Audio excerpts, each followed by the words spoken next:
여러분 안녕하십니까? YTN 뉴스나이트 시작합니다. 오늘 화성 배터리 공장 화재로 20명이 넘는 희생자가 발생했습니다. 작업 중이던 직원들, 특히 외국인 노동자들이 거센 불길을 피하지 못해 인명피해가 컸습니다. 화재가 발생한 지 11시간이 넘었지만 아직도 찾지 못한 공장 직원이 있습니다. 왜 이렇게 피해가 컸는지 잠시 뒤 전문가에게 물어보겠습니다. 국민의힘 당권주자인 한동훈 전 비대위원장이 밝힌 최상병 특검법 제안이 정치권을 흔들고 있습니다. 다른 당권주자들은 동의하지 못한다며 견제에 나섰고 민주당도 공식적으로 진정성이 의심된다고 했지만 여야를 막론하고 적지 않은 의원들이 논의할 만하다는 반응을 보였습니다. 포커스 나이트에서 자세히 짚어보겠습니다. 먼저 헤드라인부터 보시겠습니다.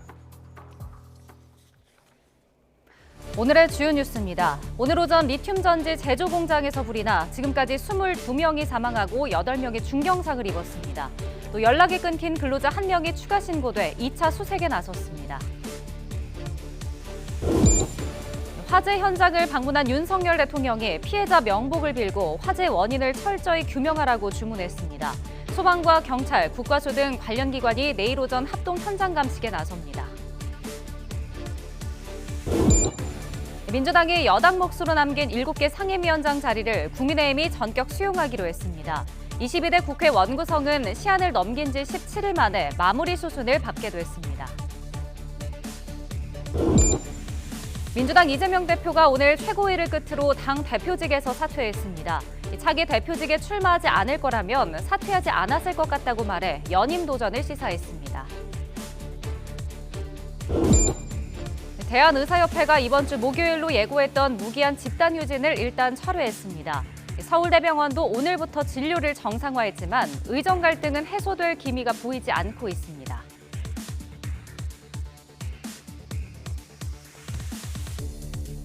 북한이 살포한 오물풍선 내용물을 분석한 결과 북한 주민들의 극심한 경제난을 보여주는 물품들이 확인됐습니다.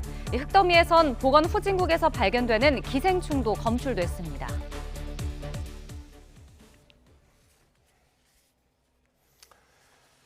네, 방금 들어온 소식부터 전해드리겠습니다. 북한이 대남 오물풍선을 또 날렸다는 소식 들어왔습니다. 합참이 오늘 오후 9시 반쯤 기자단 공지를 통해서 북한이 대남 오물풍선을 또다시 날리고 있다고 밝혔습니다. 합참은 현재 풍향이 북서풍으로 경기도 북부 지역에서 남동 방향으로 이동하고 있다고 전했습니다. 합참은 적재물 낙하에 주의해달라면서 떨어진 풍선을 발견하시면 접촉하지 말고 가까운 군부대나 경찰에 신고해주기 바란다고 당부를 했습니다. 네, 경기도 화성 리튬 전지 공장 화재 소식입니다. 지금까지 확인된 사망자가 모두 22명입니다. 소방당국이 확보한 CCTV에는 처음 불꽃이 보인 뒤 15초 만에 뿌연 연기가 실내를 뒤덮는 모습이 담겼고 이 때문에 대피가 어려웠을 것으로 추정이 되고 있습니다. 현장에 나가 있는 취재기자 연결합니다. 양동훈 기자. 네, 양동훈입니다. 예, 먼저요. 지금 한 명을 아직 찾지 못했다고 들었는데 아직도 수색 작업이 계속 진행 중입니까? 네, 오후 3시쯤부터 시작된 수색이 지금 7시간 가까이 지났는데 아직도 계속 진행이 되고 있습니다. 지금까지 공장 내부에서 수습된 시신은 모두 21구로 파악됐습니다. 최초에 심정지 상태에서 병원으로 옮겨졌다가 결국 숨진 남성을 포함하면 사망자는 모두 22명으로 집계됐습니다. 이 중 한국인은 2명, 나머지 20명은 모두 외국인입니다. 사망자 22명 이외에 부상자도 중상 2명, 경상 6명으로 늘어났습니다. 중상자 중 1명은 심각한 전신 화상을 입어 위독한 상태인 것으로 전해졌습니다. 소방당국은 외국인 노동자 1명이 또 화재 현장에 남아있을 가능성이 있다고 보고 추가 수색을 이어가고 있습니다. 현장에서 수습된 시신들은 눈으로는 구분이 어려울 정도로 심하게 훼손된 것으로 전해졌는데요. 특히 화재로 건물 안에 있던 근로자 명단까지 모조리 타버리면서 신원 확인에 어려움을 겪고 있습니다. 오늘 오전 10시 반쯤 경기 화성시에 있는 한 리튬 전지 공장 2층에서 불이 났습니다. 불이 난 곳은 2층 작업장으로 배터리 완제품을 검수하고 포장하는 곳으로 파악됐습니다. 현장 CCTV 영상에는 노동자들이 불이 나자마자 119에 신고한 뒤 소화기로 자체 진화를 시도하는 장면이 담겨있던 거로 전해졌습니다. 소방당국은 처음 불꽃이 보인 지 고작 15초 만에 뿌연 연기가 실내를 뒤덮었다고 설명했는데요. 이 때문에 노동자들이 대피할 방향을 찾지 못하고 오히려 안쪽으로 피했다가 인명피해 규모가 커진 거로 추정하고 있습니다. 경찰과 검찰 등은 나머지 실종자 1명에 대한 수색을 마치는 대로 정확한 화재 원인과 안전관리 미비 여부 등에 대한 수사를 벌일 방침입니다. 지금까지 경기 화성시 화재 현장에서 YTN 양동훈입니다. 네, 희생자 대부분은 불이 시작된 공장 건물 2층에서 발견됐습니다. 계단이 2군데나 있었지만 미처 빠져나오지 못해 참변을 피하지 못했습니다. 보도에 부장원 기자입니다. 불은 3층짜리 리튬 전지 공장 건물 2층에서 시작됐습니다. 생산된 전지를 검수하고 포장하는 곳입니다. 작업장 안에는 원통형 전지 3만 5천여 개가 가득 쌓여 있었던 것으로 전해집니다. 그리고 원인 모를 불이 시작되면서 층 전체가 순식간에 화마에 휩싸였습니다.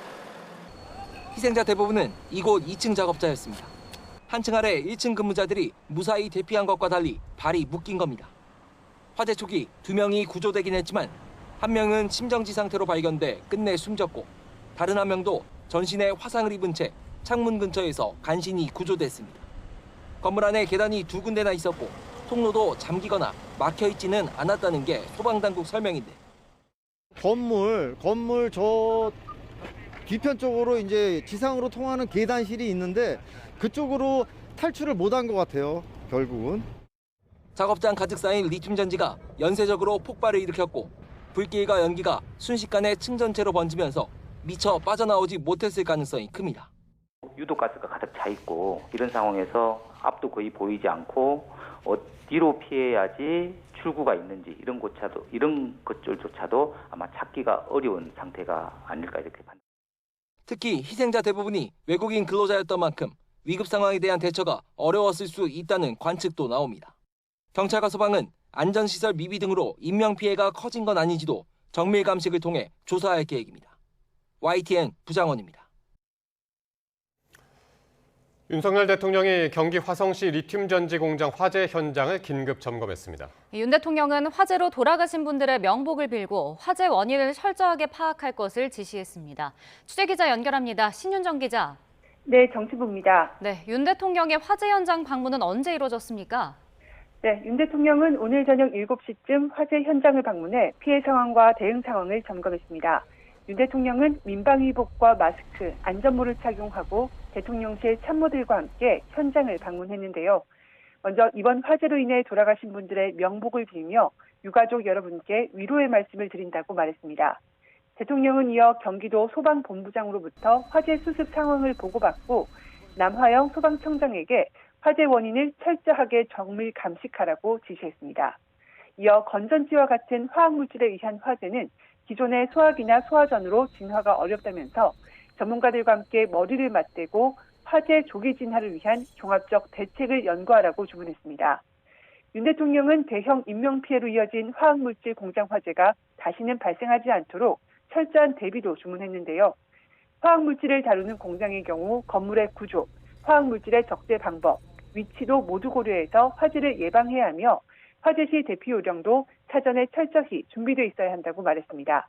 이어 이번 화재의 경우 발화물질이 비상구 앞쪽에 적재돼 있어 근로자들이 탈출하지 못하고 사망자가 많이 발생했다며 안타까움을 표했습니다. 윤 대통령은 이상민 행정안전부 장관에게 다시는 이런 사고가 재발하지 않도록 유사업체에 대한 안전점검과 재발방지 대책 수립에 만전을 기하라고 지시했습니다. 현장에서 화재 진압을 위해 고군분투하는 소방관들도 만나 악수로 격려하며 수고 많으셨다고 말했습니다. 이어 소방대원들의 안전이 제일 중요하다며 스스로 안전과 건강을 지키면서 일해줄 것을 당부했다고 대통령실은 전했습니다. 윤 대통령에 이어 황우여 국민의힘 비상대책위원장과 박찬대 더불어민주당 당대표 직무대행도 조금 전인 밤 9시 화재 현장을 찾아 현장 상황을 점검하고 총력 지원을 약속했습니다. 지금까지 정치부에서 YTN 신윤정입니다. 네, 오늘 화재 관련 신고가 접수된 뒤부터 본격적인 인명 수색까지는 5시간 정도가 걸렸습니다. 리튬 전지가 가진 특성에다 건물 안전까지 확인하느라 수색 작업이 더뎌졌다는 분석이 나옵니다. 보도에 김철희 기자입니다. 불이 난 경기 화성시 1차 전지 공장은 리튬 전지를 주로 생산하는 곳입니다. 전기차는 물론 휴대전화와 노트북까지 안 들어가는 곳 없는 효자 상품이지만 이번 화재에선 피해를 키운 주범으로 꼽힙니다. 먼저 리튬 화재의 경우 일반적인 때처럼 물로 불을 끄는 건 불가능합니다. 리튬 특성상 물과 닿으면 폭발성 강한 수소를 발생시키는데 이 때문에 추가적인 연쇄 폭발이 일어날 수 있는 겁니다. 화재 시에 리튬의 주수를 절대로 금지하고 있고 그리고 드라이 파우더, 모래 이런 것들을 하고 있어서요. 지금 현재 소방대도 적극적인 주수는 전혀 못하고 있는 상태고 불이 붙은 리튬 전지가 다량의 유독가스를 내뿜는 것도 문제입니다. 보호장구를 갖춘 뒤에야 공장 안으로 진입할 수 있다는 점이 촌각을 다투는 현장에서는 걸림돌로 작용할 수밖에 없습니다. 인체에 유해한 가스가 다량 배출되기 때문에 특별히 이런 유해 가스가 흡입되지 않도록 호흡기에 작용해서 흡입되지 않도록 그런 안전 조치를 한 다음에 이러한 위험성에 더해 구조대 투입 전 앙상하게 뼈대만 남은 건물의 붕괴 위험은 없는지 안전 진단도 필수적이라 수색 작업은 더욱 늦어질 수밖에 없었습니다. 소방 관계자는 또 현장 작업자 명부가 모두 불에 탄 데다 외국인 일용직 노동자까지 섞여 있어 인원 파악이 쉽지 않았다고 설명했습니다. YTN 김철입니다. 네, 오늘 화성 리튬 전지 제조 공장 화재로 사상자가 무려 30명이나 나왔고 소방당국은 여전히 실종 상태인 1명을 찾기 위해서 2차 수색을 벌이고 있습니다. 네, 이번 화재가 왜 초기에 진화가 어려웠고 또 이렇게 많은 사상자가 나온 건지 염건웅 유원대 경찰 소방행정학부 교수와 함께 자세히 짚어보겠습니다. 교수님 어서 오십시오. 네, 어서 오십시오. 안녕하세요. 자, 오늘 오전 10시 반에 이제 화재가 시작이 됐고요. 지금 거의 이제 12시간이 가까워 오고 있고. 네. 오후 3시가 넘어서 이제 불길이 잡혔다고 그러는데 네. 오늘 이제 뭐 사망자 지금까지 이제 22명 기록하고 있고요. 왜 네. 이렇게 피가 컸을까요?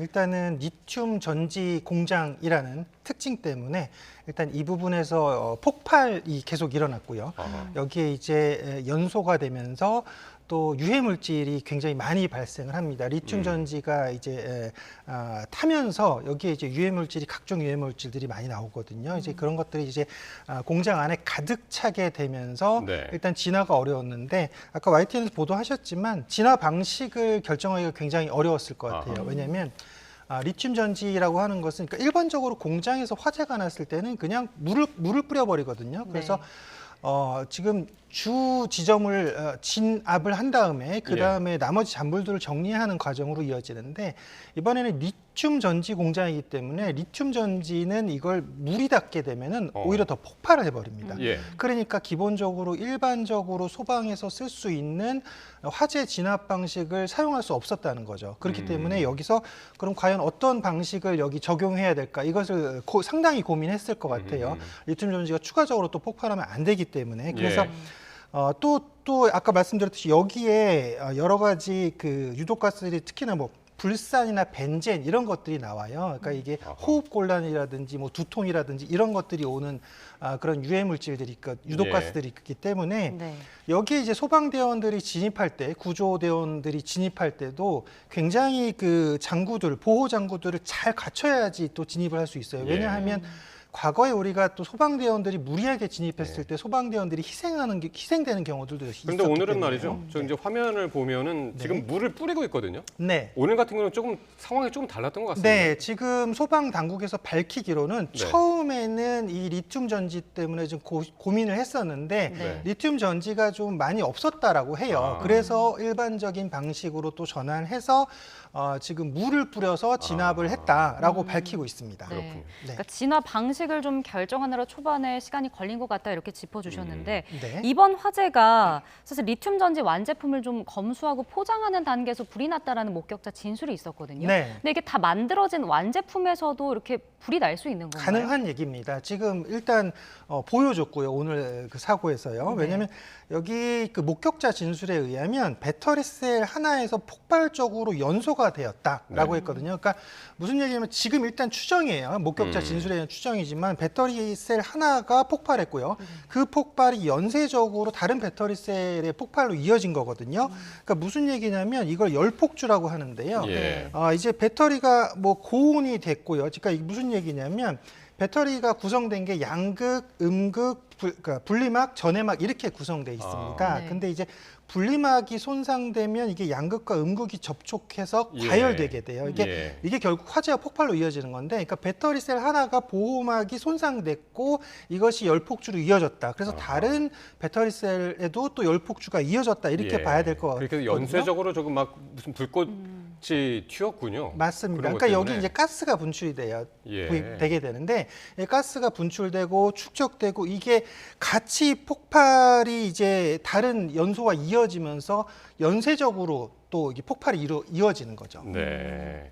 오늘 애초에 이제 실종됐다고 알려진 근로자들이 전부 이제 사망한 채로 그렇게 이제 발견이 됐는데요. 네. 근데 소방당국 발표를 조금 전에 보면은 리튬 전지에서 발화가 확인된 뒤에 15초 만에 연기가 가득 찼다. 네. 그렇게 설명을 하더라고요. 네. 그럴 수가 있는 건가요? 충분히 가능한 얘기입니다. 아까 말씀드렸듯이 리튬 전지가 이제 폭발하고 발화하게 되면 예. 상당히 많은 유독가스, 그러니까 기본적으로 화재에서 발생하는 유독가스보다 몇백 배 유독가스가 발생하거든요. 그렇기 때문에 유독가스가 발생하면 일단은 그러니까 호흡하기가 굉장히 곤란해지고 네. 또는 기절할 수도 있고요. 그래서 이제 결국은 이분들이 급속도로 이 화재가 번진 것 같아요. 현장에서 지금 근데 말씀하셨듯이. 자체 진화를 하려고 했는데 그걸 실패했다. 그렇게 보더군요. 네, 가능한 얘기입니다. 이것도 예. 자체 진화를 시도했을 수 있죠. 112 신고가 예. 더불어서 자체 진화했을 수 있겠지만 이게 아까 말씀드린 리튬 전지이기 때문에 이게 이제 화재 특성이 다른 거예요. 기본 다른 화재과 다른 게 폭발과 함께 급속도로 지금 가연성 물질들, 유해가스들이 퍼져버린다는 이런 특징을 갖고 있기 때문에 이게 아마 2층에서 이제 발생한 이 화재와 연기가 아주 급속도로 퍼졌을 겁니다. 그래서 여기 보면 계단이 2개가 있어요. 네. 그러니까 이제 탈출로가 2개가 있었다는 얘기죠, 한마디로. 근데 이분들이 보통 이런 화재가 발생하면 탈출로 인근에서 사망자들이 발생하거든요. 근데 여러 군데 퍼져 계셔요, 이분들이 아하. 지금. 그렇다라고 하는 거는 무슨 얘기냐? 그러니까 손을 쓸 수 없는 상황이었다. 아하. 아예 예. 탈출 시도조차 못하는 상황이었다고 보시면 될 것 같아요. 그러니까 탈출을 시도하다가 사망하셨다면 아마 그 지금 계단이 있는 주출 입구 2군데 근처에서 사망자들이 많이 발생했을 텐데 지금 여러 군데 퍼져서 사망자가 나왔다라고 하는 것은 이분들이 탈출할 겨를조차도 없이 급속도로 화재와 연기가 퍼졌기 때문에 아마도 이분들이 바로 질식했을 가능성이 높다라고 보시면 될 것 같습니다. 네, 그러니까 미처 대피를 할 수 없을 정도로 빨리 퍼졌다는 게 더 안타까운 것 같은데 네. 사실 이게 추가 붕괴가 없다는 판단이 있었으니까 소방당국이 이제 수색 네. 작업을 벌였을 텐데요. 맞습니다. 이게 그럼 추가적으로 좀 폭발이라든지 붕괴, 뭐 유해가스가 퍼질 수 있는 위험은 없는 건가요? 그러니까 소방당국에서 오전 10시 31분에 화재가 발생했을 때 10분 만에 소방대응 1단계를 발동했고요. 20분 만에 소방대응 2단계를 발동했습니다. 네. 그래서 즉각 대응을 했고요. 그래서 약 5시간 후 3시 10분, 오후 3시 10분경에 지금 초진이 완료됐다라고 발표를 했어요. 이게 예. 무슨 얘기냐면 이게 큰 불을 잡았다. 그리고 연소가 더 확대되는 걸 막았다라는 얘기입니다. 그러니까 다른 건물로 연소가 확대되는 것도 막았다라는 얘기인 거고요. 예. 그다음에 불길을 통제할 수 있다. 그러니까 불길 통제가 가능한 상태를 만들었다라고 보시면 될 것 같아요. 그러니까 3시 10분 이후부터 이제 구조대를 투입했거든요. 예. 그래서 왜 구조대를 빨리 투입하지 못했냐라고 의문을 가질 수 있겠지만 아까 말했듯이 여기는 리튬 전지 공장이기 때문에 소방대원들이 만약에 계획도 없이 들어갔다라는 소방대원들도 희생될 가능성이 높았어요. 그러다 보니까 아까 말했듯이 진압 방식도 고민을 했고요. 그다음에 이게 이제 어느 정도 초진이 된 오후 3시 10분경에 드디어 이제 구조가 가능하다라고 판단한 거고요. 불길도 어느 정도 이제 잡아가지고 통제를 할 수 있는 소방에서 통제할 수 있는 선에 놓았기 때문에 이때부터 이제 본격적으로 구조 작업을 시작했다라고 볼 수 있죠. 예. 이제 소방당국이 경찰하고 이제 국과수하고 함께 현장 감식을 할 텐데 네. 어떤 지점에 주목해서 봐야 될까요? 지금 바로 경기남부경찰청에서 130명 규모의 수사본부를 구성했거든요. 구축했는데 이게 결국은 지금 사망자가 굉장히 많이 나온 사건입니다. 안타까운 사건이고요. 22분이나 희생되셨기 때문에 이 사건의 지금 원인이 무엇인가를 밝혀야 되는 부분이 예. 지금 우리가 숙제로 남아있는 거예요. 그러다 보니까 지금 일단은 진화는 완료가 된 것 같아요. 소방당국에서 진화는 완료된 것 같고 지금은 인명수색도 지금 구조자들, 그러니까 지금 지금 실종자들에 대해서 지금 일단은 파악은 다 한 거예요. 네. 다만 이분들이 지금 안타깝게도 시신이 소사가 됐습니다. 훼손이 심하다는 얘기죠. 그러니까 예. 이게 소방 당국에서는 이분들 이제 신원 대조 작업을 할 것이고요. 그 다음에 수사 당국에서는 지금 수사 본부를 구성해서 화재 원인이 무엇인지를 밝혀야지. 분명히 왜냐하면 배터리 셀 하나가 튀었는데 그것이 여러 셀로 옮겨붙어 또 이것이 큰 폭발로 이어지고 22분의 사망자가 발생했다라는 것은 분명히 지금까지 한 번도 없었던 지금 리튬 전지 폭발 사고인데 예. 이것이 왜 발생했을까? 그리고 심지어 지금 2층 같은 경우는 검수 포장하는 곳이에요. 그러니까요. 만드는 곳도 아니에요. 예. 왜 검수 포장 단계에서 이런 지금 사고가 발생했을까? 굉장히 의문스러운 대목이거든요. 그러니까 이 검수 포장 단계에서 뭔가 문제점이 있지 않았냐?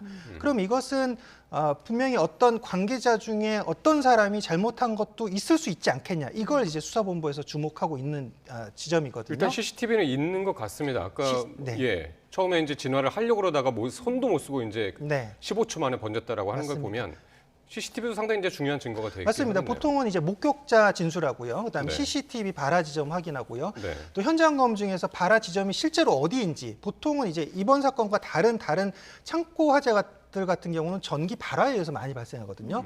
그러면 화재 지점이 어디냐, 처음 발생한 데가 어디냐 그러면 거기서 또 찾으면 전기 발화다 이렇게 나오거든요. 네네. 그러니까 이번 사건은 지금 아까 목격자 진술이 거의 확실시되는 것 같아요. 그러니까 2층에서 지금 배터리 셀이 튀었다. 지금 그 부분과 CCTV를 확보한 부분, 그리고 추가적인 현장 검증을 통해서 지금 왜 지금 이 배터리 셀이 튀었고 화재가 급속도로 커지게 됐는지 이 부분을 좀 밝혀야겠죠. 네. 그리고 또 이제 불이 났을 때 보통 뭐 스프링클러 같은 그런 장비가 좀 설치가 돼 있잖아요. 네. 근데 이 공장에 그런 것들이 설치가 돼 있었는지 혹은 뭐 근로자들의 안전 교육이 좀 철저하게 돼 있었는지 이런 부분도 좀 따져봐야 하지 않을까요? 지금 희생되신 분들이 외국인 근로자가 좀 더 많거든요. 네. 그러다 보니까 아마 안전 교육이 제대로 되었을까라고 좀 저는 의심이 되는 대목이긴 해요. 그러니까 예. 왜냐하면 말이 또 잘 안 통하기도 하고, 그러니까 현장에서 뭐 안전 교육, 대피 요령 이런 것들이 제대로 교육이 되어 있었는지, 아니면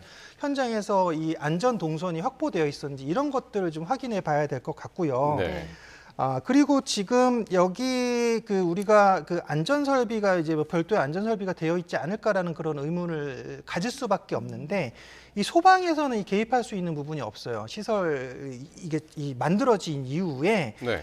소방에서 이 위험물에 대한 대응 절차가 있습니다. 위험물 시설에 대한 표준 작전 절차가 있어가지고 리튬 전지라든지 이런 화학물 특성에 대한 대응 절차는 있는데 지금 이건 그러니까 이 사업체이기 때문에 이 예. 사업체에 대해서 소방이 여기에 대해서 어떤 것들을 제어하고 통제하고 이런 부분이 사실 구체적으로 좀 마련되어 있지 않은 부분들이 있어요. 그래서 그러니까 이게 사실은 이번에 리튬 전지 화재 사고는 우리나라에서 아마 최초로 지금 발생한 것 같거든요. 예. 아마도. 예. 그러니까 이게 새로운 어떤 화두를 제시하는 거예요. 그러니까 우리가 지금 리튬 전지가 사용되는 것이 굉장히 많잖아요. 지금 뭐 전기 자동차까지 사용을 하는데 예. 이게 지금 물론 전기 자동차 같은 경우는 이제 보호막으로 감싸져 있기 때문에 이런 것들이 좀 화재 위험성이 좀 적지만요. 지금 여기는 공장에서 직접 리튬 전지가 튀어서 화재가 발생했다. 충분히 앞으로도 그런 화재가 발생할 가능성이 높다라는 걸 보여주는 거죠. 그러니까 그렇군요. 지금 김동연 경기지사 같은 경우도 86개 경기도에 있는 리튬 사업장을 종합 점검하겠다라고 밝힌 거는 네. 위험 신호를 감지한 거예요. 예. 그러니까 지금 이것이 앞으로 우리나라의 리튬 전지 그 공장에도 또 다른 이런 위험들이 발생할 가능성이 충분히 있다. 그러니까 이런 부분에 대해서 좀 종합적으로 점검할 필요가 있다. 앞에서 제가 여기저기 살펴봤을 때 이제 유해 화학물질 취급 업체, 네. 공장 운영 허가라든가 전기 안전 점검. 네. 이 권한은 이제 정부에 있다고 맞습니다. 하더라고요. 네. 그러니까 제대로 그런 점검을 했었는지, 네. 예, 그 공장 내 관리 시스템은 어떻게 됐었는지 네. 이런 것들이 상당히 중요하겠네요. 그렇죠. 관계부처에서 제대로 지금 점검을 했는지 여부도 좀 파악을 해야 될 것 같아요. 소방은 아까 말씀드렸듯이 이게 지금 작업장에 대한 부분에서 소방이 그 공장이 준공된 이후에 관여하는 부분이 없어요. 이게 뭐 권한이 없으니까 그런 거죠, 당연히. 그래서 이 부분은 정부에서 지금 그 일단은 관여하고 개입하는 부분이기 때문에 이 부분에 좀 부실이 있었는지 이런 것들도 좀 봐야 될 것 같고요. 그리고 이 산업 위험물 시설들이 지금 굉장히 많아지고 있잖아요. 우리는 특히나 이제 뭐 공장이라든지 또 뭐 제조업이라든지 뭐 이런 것도 추출 산업들이 우리나라에 주를 이루고 있기 때문에 이런 산업 화학 공장들에 대한 안전도 되게 중요한데 일반 건축물의 안전보다 이 산업 그 화학 공장의 안전 규정이 조금 더 낮다라고 보시면 될 것 같아요. 이런 부분도 좀 제도적으로 우리가 섬세하게 좀 검토하고 규정할 필요가 있다라고 생각합니다. 알겠습니다. 뭐 화재 참사가 반복되지 않도록 좀 앞으로 대비를 철저히 해야 될 것 같습니다. 자, 지금까지 염건웅 유원대 경찰 소방행정학부 교수와 함께 이야기 나눠봤습니다. 오늘 말씀 고맙습니다. 감사합니다.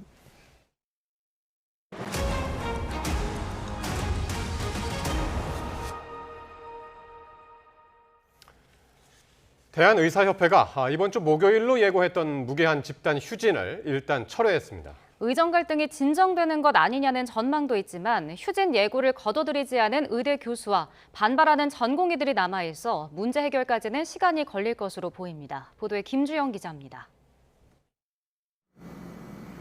대한의사협회는 지난 18일 집단 휴진과 총걸기 대회를 진행하면서 정부가 요구에 응하지 않는다면 무기한 휴진에 나설 것이라고 공언했습니다.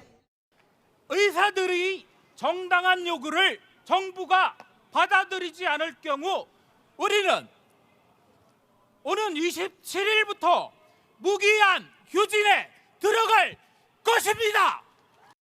그런데 강경일변도였던 의협이 엿새 만에 한 발 뒤로 물러섰습니다. 휴진을 바로 시작하지 않고 범의료계 특별위원회의 29일 회의에서 휴진 여부와 방식 등을 다시 정하겠다고 밝혔습니다. 의협 지도부 관계자는 휴진을 접는 것이 아니라면서 준비가 안 된 부분이 있어 전열을 가다듬는 것이라고 설명했습니다. 투쟁은 이어간다는 뜻이지만 이번 철회를 두고 내부 동력이 떨어진 것 아니냐는 분석도 나옵니다. 집단 휴진에 대한 국민 여론이 좋지 않은 가운데 빅5 병원 가운데 하나인 서울의대, 서울대병원 교수들은 휴진을 중단했습니다. 27일 집단 휴진에 대해서도 의료계 내부에서는 합의가 안 된 발표였다는 비판이 나왔습니다. 여기에 휴진에 동참했던 서울대병원 의사, 개원이 등이 경찰 수사를 받게 되면서 의협과 의사들이 느낄 압박감도 커졌습니다. 하지만 의정 갈등이 조만간 완화될 것이라고 단정하기엔 아직 이릅니다. 세브란스 병원과 울산대 의대 교수들은 이달 말과 다음 달 초로 예고된 휴진을 철회하지 않았습니다. 더구나 전공의들과 의대생들은 휴진 진행 여부와 무관하게 의대 증원 철회를 포함한 요구 조건이 충족돼야 돌아온다는 입장입니다. 결국 의대 증원을 되돌릴 수 없다는 정부와 철회 없이는 복귀도 없다는 전공의 사이에서 대응책을 마련해야 하는 의협의 고심이 깊어지고 있습니다. YTN 김주영입니다. 부의 재분배냐, 경제 활력이냐, 정부의 다음 달 말 세법 개정안 발표를 앞두고 상속세 개편 논의가 이어지고 있습니다. 오늘 국책연구원이 개최한 공청회에서는 사실상 60%인 상속세 최고 세율을 30%로 낮추고 과표 구간도 3배 올려야 한다는 제안이 나왔습니다. 보도에 이승은 기자입니다. 스웨덴은 최고 70%에 이르던 상속세율 때문에 제약사 아스트라와 이케아, 테트라팩 등 기업들이 줄줄이 해외에 팔리거나 본사를 이전하자 상속세를 폐지했습니다. 미국의 상속세 최고 세율은 40%지만 최근 20년간 공제 한도를 우리 돈 180억 원 정도까지 올렸습니다. 독일은 7년간 가업을 이으면 사업용 자산 모두의 상속세를 면제합니다. 사실상 OECD 최고 세율인 우리나라 상속세. 지난해의 경우 과세 대상이 2만 명에 육박해 중산층까지 대상이 됩니다. 무엇보다 기업 가치 재고 노력, 이른바 밸류업의 가장 큰 걸림돌로 꼽힙니다. 상속세제를 마지막으로 개편한 건 지난 2000년. 그동안 GDP가 3.5배 늘었지만 과세 구조는 그대로입니다. 국책연구원이 연 공청회에서 심충진 건국대 교수는 GDP 증가율을 반영해 상속세 과세 표준을 3배 올려야 한다고 발제했습니다. 과세 표준 1억이 아닌 3억 원부터 부과하자는 겁니다. 또 OECD 평균 상속세율이 26%인 점을 고려해 최고 세율을 50%에서 30%로 내리고 최대 주주 할증은 폐지하자고 제안했습니다. 또 중소 중견기업이 성장을 꺼리는 현상을 막기 위해 가업 상속 공제를 확대해야 한다고 강조했습니다. 대상을 현재 직전 3년 평균 매출 5천억 원 미만에서 1조 원으로 올리고 공제 한도도 2배 가까이 상향 조정하자는 겁니다. 우리의 재창출에 우리가 상속세가 그 하나의 역할을 가져가야 된다. 합리적 조세 부담을 통한 경제 활성화 그리고 고용 창출 등 선순환 과정에 과연 상속세가 어떤 기능을 할 것인가. 향후에 상속세를 그 후대가 자산을 매각하는 시점에 세금을 부과하는 자본이득세로 전환하거나 상속받은 재산을 개별적인 과세 단위로 간주하는 유산취득세로 전환하는 방안도 제안을 드리면서 토론. 세수 부족 속에 취약계층을 보호할 재원은 더 필요하고 미래를 위해 기업 활력도 확충해야 하는 상황. 정부가 다음 달 말 발표할 세법 개정안에 어느 정도 수위의 개편안을 담을지 주목됩니다. YTN 이승은입니다. 네, 앞서서 북한이 오늘 또 오물풍선을 살포했다는 소식 전해드렸었는데요. 이전에 살포한 오물풍선 안에서 북한 주민들의 극심한 경제난을 보여주는 여러 물품들이 확인됐습니다. 오물과 뒤섞인 흙더미에선 보건환경 후진국에서나 발견되는 기생충들도 함께 검출됐습니다. 김대겸 기자의 보도입니다. 어린아이가 입었을 것으로 추정되는 작은 바지 곳곳에 구멍이 뚫려 있습니다. 서로 다른 옷감을 덧대 만든 장갑과 마스크, 해질대로 해져 여기저기 실밥이 튀어나온 낡은 티셔츠까지 모두 북한이 흘려보낸 이른바 오물풍선에서 나온 생필품 쓰레기들입니다. 통일부가 70여 개의 오물풍선을 분석한 결과물인데 북한 주민의 어려운 생활상을 보여주는 기와 만든 양말 등도 함께 발견됐습니다. 몇 번씩 기워 신은 양말, 옷감을 덧대어 만든 티셔츠 등 북한 내부의 열악한 경제 상황을 파악할 수 있는 생활 쓰레기들이 포함되어 있었습니다. 오물풍선 안에 뒤섞인 흙더미에서는 사람의 소장과 맹장 등에서 기생하는 회충과 편충알 등이 검출됐습니다. 주로 보건 환경이 열악한 후진국에서나 발견되는 것들인데 정부는 이를 토대로 북한이 여전히 인분 비료를 사용하고 있고 주민들의 위생 환경 역시 열악할 것으로 추정했습니다. 이른바 수령교시 문건으로 불리는 김정일, 김정은 관련 문서도 찢긴 채 발견됐습니다. 북한에서 이 같은 행위는 최대 4형에까지 처해질 수 있는 만큼 오물풍선 제조에 동원된 주민들의 불만이 반영됐을 수 있다는 해석도 나왔습니다. 북한은 최근에도 김여정 부부장 담화를 통해 오물살포 재개를 예고한 데 대해 북한 주민들도 부끄러워할 저급하고 기괴한 오물살포를 당장 중단할 것을 촉구합니다. 북한은 이 밖에도 과거 우리 기업이 지원 물품으로 건넨 청바지와 넥타이 등을 칼과 가위로 찢어 내다 버리기도 했습니다. 한국산 제품에 대한 반감과 적대감을 그대로 드러낸 것으로 추정됩니다. 정부는 일정한 크기의 폐종이와 비닐, 자투리 천 등이 가장 많이 발견된 점으로 미뤄 북한이 살포용 쓰레기를 급조했고 토지 오염이나 감염병을 일으킬 만한 위해 요소는 없는 것으로 파악했습니다. YTN 김대겸입니다.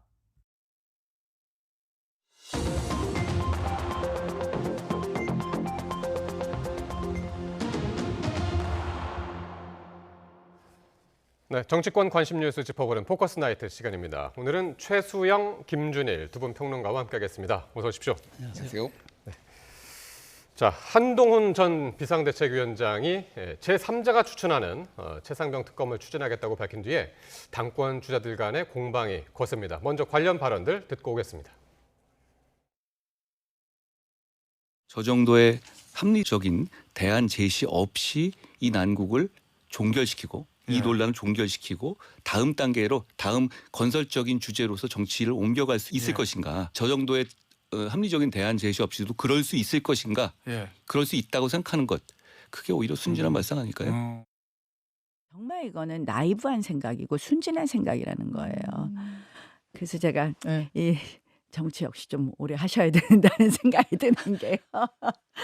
아니 이거 받고 나면요.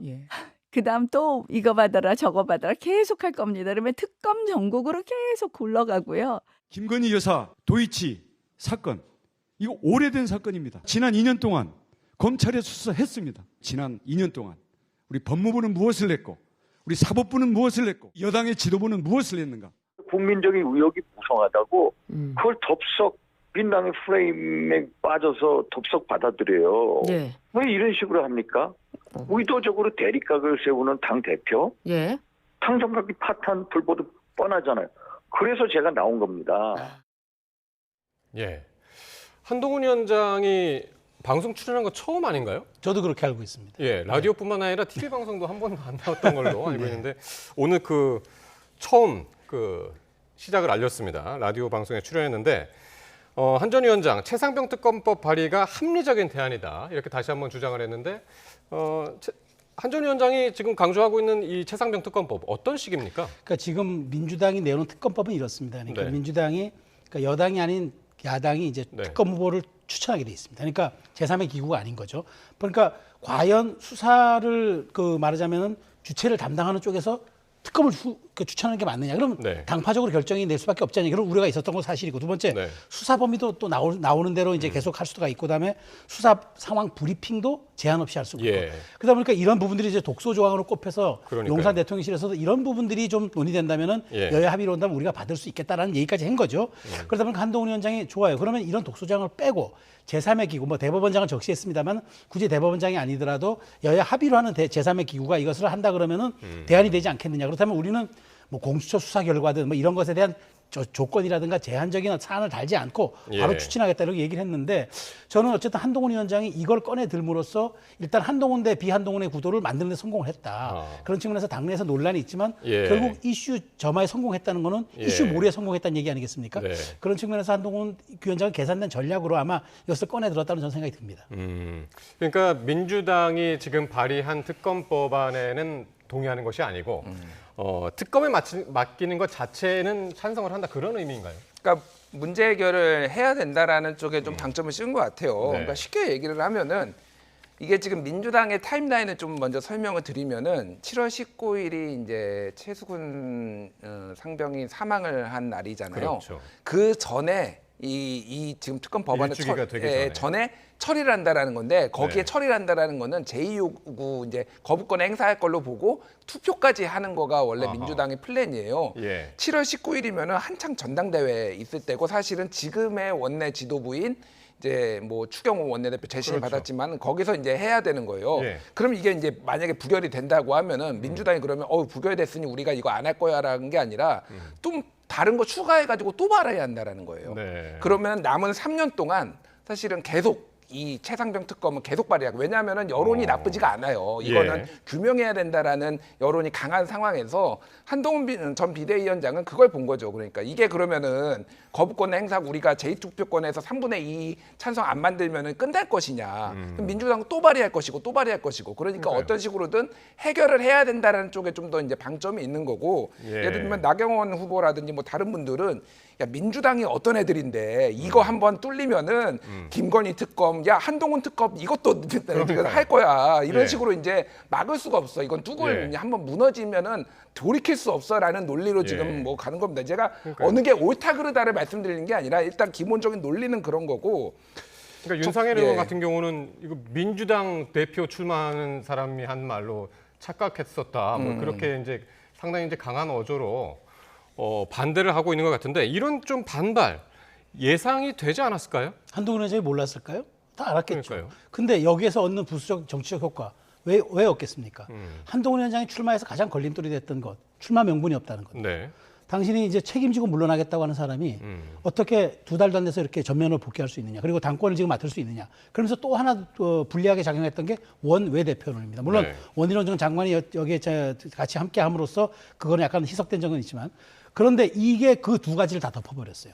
초기에 말하자면 당권 주자들의 상대편에 있는 사람들이 공격할 수 있는 명분 없음, 네. 그다음에 성찰 없이 바로 들어왔음, 패장이 어떻게 책임지지 않고 그러니까요. 다시 또 할 수 있느냐, 예. 이 논란이 뒤로 싹 사그러들었습니다. 바로 이 최혜병 특검 하나로 한동훈 대 비한동훈의 구도가 선명해졌고, 그다음에 네. 한동훈 위원장은 이것을 가지고 어쨌든 한 달의 캠페인 동안 초반 부분 상당 부분 이끌어갈 수 있는 동력을 가져버렸어요.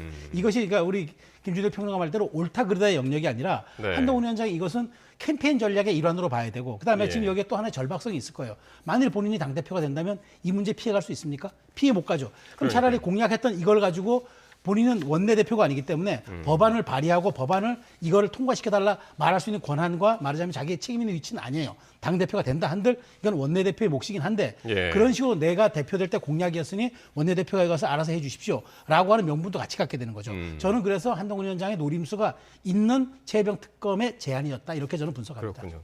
이게 사실 어제 일요일에 출마 선언을 할 때 한 30분 정도 했었잖아요. 출마 예. 선언만. 선언만 했죠. 예, 준비한 게 한 30분 정도 했었고 그다음에 기자 질문이 나와서 요 최상병 특검법과 관련해 가지고 제가 시간 재보니까 한 6분 정도 가까이 말을 하더라고요. 상당히 이제 준비를 이미 해온 것 같은데 어떻게 보셨습니까?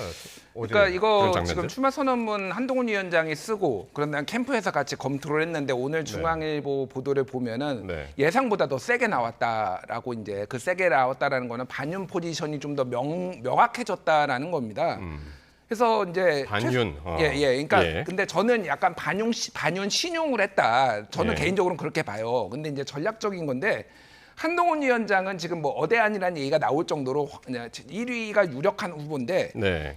최상병 특검이 아니면은 다른 걸로는 공격을 안 할까요? 다른 후보들이 어차피 공격은 해요. 그러니까 네. 그게 이제 가장 거는 명분이 없다라는 거 하나 그리고 지난 총선의 패배의 원흉이다.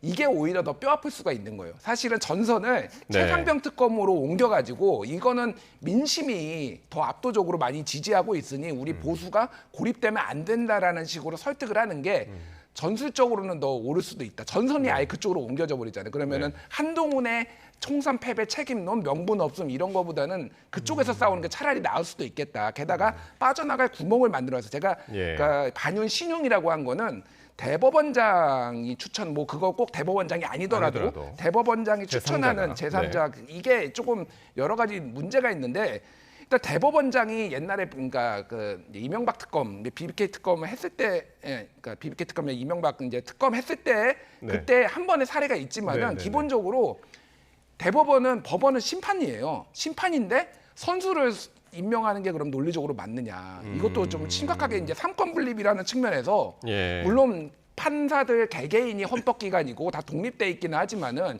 이것도 굉장히 논리적으로 모순이 있는 거거든요. 게다가 민주당 안이 지난번에 폐기된 안 같은 경우에는 대한변협이 4명을 추천하고 국회가 2명을 줄이고 그거를 대통령이 1명을 하는 건데 그랬었죠. 야 이거 거부권 행사해? 그럼 우리가 더 매운맛으로 할게 하면서 직접 우리가 추천할게 이렇게 된 거예요. 그러니까 사실은 이게 제3기관이 가는 게 이게 새로운 게 아닙니다. 원래 민주당 안으로 돌아가라는 거라고 한다면은 만약에 이게 되면은 내가 해결사의 모습까지 보여줄 수 있는 거예요. 그러니까 그 매운맛을 다시 순한 맛으로 지금 이제 돌리려고 하는 거잖아요. 그렇죠. 실제로 이게 국회에서 논의될 가능성은 어떻게 보세요? 지금 이제 일단은 천하람 원내대표도 이제 그 개혁신당 최상병 특검 중재안을 또 내기도 했었잖아요. 논의가 될까요? 저는 근데 한 달 동안 답보 상태죠. 왜냐하면 이게 지금 국민의힘 당권 레이스에서 가장 중요한 현안으로 부상했는데 이걸 그러면 지금 현재 있는 추경호 원내대표 지도부가 이것을 받아서 뭐 특검 법안을 만들까요? 아니면 이걸 가지고 민주당과 개혁신당 다 3자 대면에서 협상안을 만들까요? 못하죠. 왜냐하면 이 자체가 이미 당권 레이스에서 가장 중요한 변수가 됐고 이것이 말하자면 다음 당권을 잡는 사람이 가장 이제 이것을 현안으로 1호 현안으로 처리해야 될 사안이 왔는데 그러니까 7.23 전당대회 전까지는 이게 당에서 어떻게 얘기를 할 수가 없겠네요. 할 수 없는 거죠. 이게 뇌관이 돼버렸는데 이 뇌관을 그러면 건드립니까? 그럼 폭발하죠. 그런 측면에서는 어쨌든 저는 이거예요. 저도 지금 상당히 제가 동의하는 부분이 뭐냐면은 이 법안요, 이 안은 민주당이 못 받습니다. 민주당이 이거를 받으려고 했었으면은 아예 애당초 그런 법안을 만들지 않았, 독소조항이 있는 법안을 만들지 않았어요. 결국 한동훈 위원장도 민주당이 받지 못할 법안을 던짐으로써 어쨌든 국면은 돌파하고 그다음에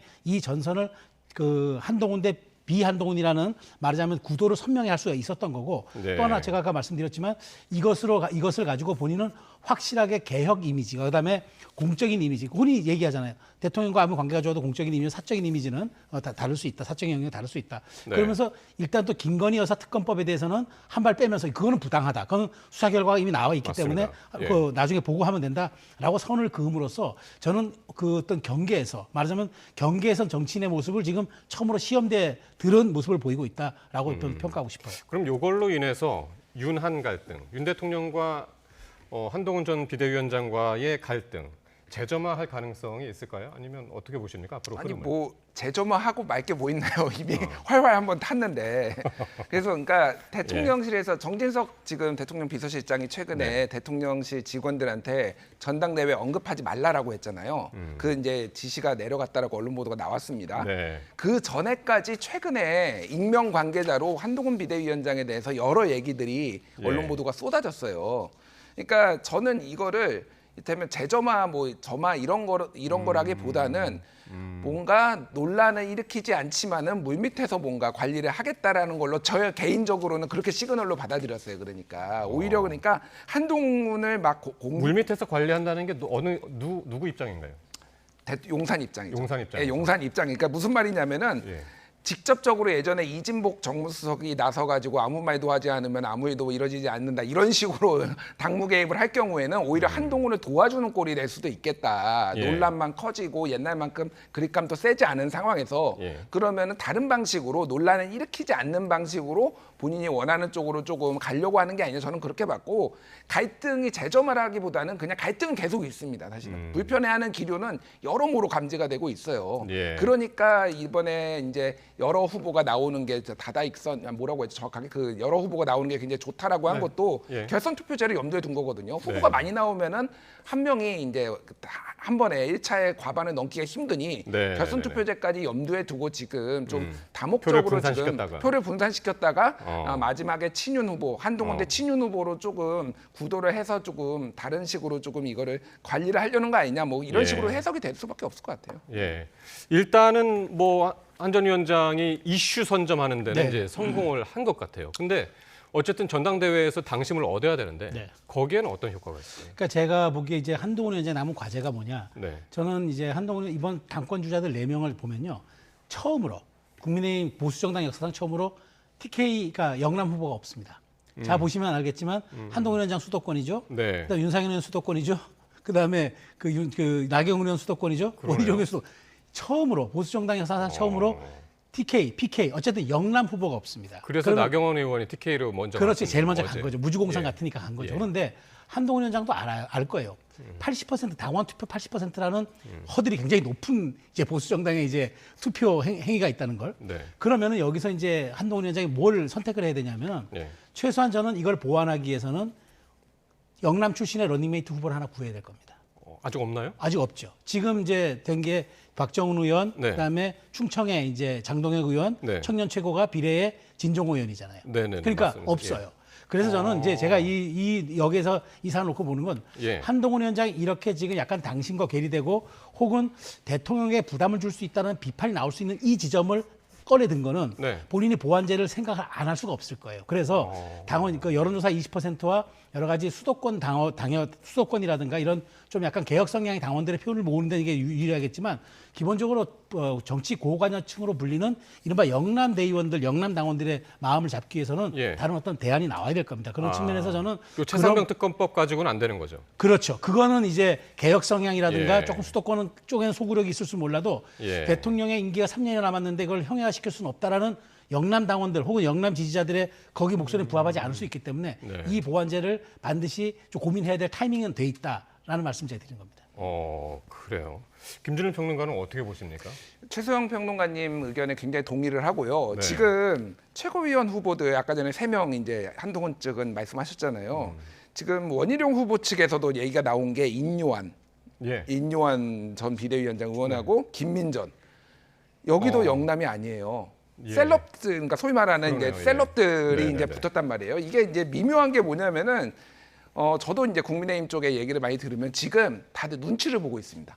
그러니까 어디에 붙어야 되는지에 대해서 판단이 안 서는 거예요. 사실은 의원들 각각이 지난번 같은 경우에는 어쨌든 뭐 4%로 시작했지만은 이거는 어떤 대통령의 그립감이 너무 강하기 때문에 이건 김기현이 될 것이다라고 보고 다 붙는 이렇게 주류들이 붙는 경우가 있는데 지금은 사실은 어대안이 처음에 나오면서 근데 한동훈이 반윤이야? 이거 어떡하지? 야, 어느 네. 쪽에 붙어야 돼? 막 다들 오락가락하고 있으니까 지금 관망세예요. 영남 의원들도 대부분 그렇습니다. 사실은 그래서 본인의 의사를 지금 표출하기를 굉장히 꺼려요. 그러니까 어떻게 예. 이렇게 하겠다 저렇게 했다. 확실하게 뭐 예를 들면은 뭐 이철규 의원 같은 뭐 이런 분들이야 자기 포지션이 다 정해졌겠죠. 예. 그러니까 제가 뭐 이건 추론입니다. 뭐 그렇지만 나머지 분들은 되게 애매한 스탠스를 지금 취하고 있다라는 거고. 그래서 여기에서 이제 말씀하셨다시피 굉장히 상징적인 인물들의 한두 명 누가 더 끌어오느냐 빨리 이게 굉장히 중요한 이게 대세가 저쪽으로 가나 이렇게 사람들이 의원들이 판단할 수 있는 좀 근거가 될 가능성이 높아요. 국민의힘 안에서의 굉장히 이제 큰 부분은 윤심이 차지하고 있는 거는 사실이잖아요. 그렇죠. 그럼 윤 대통령의 마음은 지금 어디로 가 있을까요? 그러니까 지금 대통령실 관계자가 얘기했다는 영문 단어 wait and see. 우리는 기다리고 네. 지켜볼 뿐이다. 근데 정말 기다리고 지켜만 볼까요? 네. 그건 아니죠. 왜냐하면 임기 3년 남았고 정무 라인이 살아있는데 다만 대외적으로는 당연히 중립을 지켜야 하고 쳐다보고 기다리겠다고 얘기하겠지만 예. 왜 물밑으로는 말하자면 지금 그 원희룡 장관의 출마가 그렇게 원희룡 전 장관의 출마가 모든 사람들에게 무언가 조율이 됐다고 인식을 주는 거는 그게 예. 다 시그널이 되는 것 아니겠습니까? 신호 네. 자체가 되는 것 예. 아니겠습니까? 저는 근데 그렇다고 명시적으로 개입할 방법은 없어요. 그래서 저는 이렇게 봅니다. 그러니까요. 그러니까 결국에는 저는 원희룡 후보가 굉장히 아마 센 캠페인을 할 겁니다. 그러니까 대통령의 3년과 당정 일체를 얘기하지만 예. 실제로는 본인이 할 말을 하겠다고 얘기하지만 대통령의 그 남은 3년을 우리가 민주당이 내줄 수 없다. 최소한 보수, 제가 말씀드리지만 보수 정당에서의 대의원으로 참여하는 분들은 매우 정치 고관여층입니다. 그러니까 그 후보들의 메시지 하나하나에 다 귀를 기울입니다. 근데 제가 아까 말씀드렸듯 이번에 영남을 대변한 후보가 없기 때문에 예. 그런 점들을 대통령실 혹은 이제 그 대통령실과 가깝다고 알려진 원희룡 후보와 나경원 후보, 특히나 이제 말하자면 본인은 개파 없음을 강조한 나경원 후보가 얼마큼 가져가느냐 예. 이게 관건이 될 거예요. 그런 그렇군요. 측면에서 굉장히 저는 이 점을 관전 포인트로 봐야 한다고 말씀드립니다. 최상병 특검법 계속 얘기를 좀 하자면은요. 민주당은 이 한동훈 전 위원장의 이 최상병 특검 추진에 대해서 진전된 자세라고 평가하면서도 진정성에 대해서는 또 의구심을 드러냈습니다. 발언 듣고 오겠습니다. 정당하게 좀 국민들이 이 특검 받으라는 거 아니겠어요? 뭐 이렇게 말이 많습니까? 그리고 이 자체가 이미 그런 식으로 하면서 정쟁화를 하고 있지 않습니까? 예. 정당하다고 하면 특검을 받으면 뭐 무슨 문제가 있겠습니까? 뭐 이렇게 말이 많냐 그냥 받으면 되지 이런 의미죠. 한마디로 하자면. 그러니까 민주당의 입장은 만약에 네. 이제 만약에 저 중재안을 받겠다라는 시그널을 보내면은 한동훈을 띄워주는 거예요. 그러니까 쉽게 얘기를 하면 받으면 한동훈을 예. 그러니까 받고 싶어도 지금은 받을 수가 없는 상황인 거고 아까 전에 말씀드렸듯이 지금 민주당의 타임라인으로는 전당대회 전에 이거를 지금 일단은 통과시키는 거를 그러니까 트라이를 해본다라는 거예요. 그러니까 네. 예. 그리고 안 되면은 다른 조금 더 추가해서 이름 바꿔서 또 하겠죠. 그러니까. 네. 그러니까 사실은 전당대회에 영향을 끼치고 싶지 않은 거, 뭐 이런 것도 좀 영향이 있을 겁니다. 그래서 예. 사실은 뭐 지금 당장 이게 뭐 법안이 갑자기 확 뭐 민주당이 받거나 수정안이 나오거나 그럴 가능성은 저는 거의 없다라고 보고요. 민주당에서는 아직 정해진 거 없죠. 정해진 게 없죠 아직. 네. 그러니까 뭐 이거를 공식적으로 논의를 해보거나 그런 것도 예. 아니고 사실은 이거는 한동훈 전 비대위원장이 당대표가 되지 않으면 아무 쓸모가 없는 거예요. 그러니까 이 안조차도 그러니까 이거는 7월 23일 혹은 7월 28일 이후에나 가능한 안인 거죠. 그 전에 민주당은 일단 한 번은 추진해본다라는 거고 그래서 지금은 민주당이 이거에 대해서 가타부타 하기보다는 방금 뭐 진성준 의원이었네 그 말씀하셨다시피 진성준 예. 의원이 아니라 박성준 박성준 의원이었구나. 의원. 예. 말씀하셨다시피 그냥 받아라. 이게 훨씬 더 효율적인 메시지인 거죠 민주당 입장에서는. 알겠습니다. 김영배 의원 같은 경우는 뭐 민주당에서 논의 못할 거 없다 이렇게까지 얘기를 해서 진짜로 나중에 이제 한동훈 전 위원장이 당대표가 되면은 과연 어떤 식으로 이 최상병 특검법이 어떤 식으로 또 움직일지 또 궁금해집니다.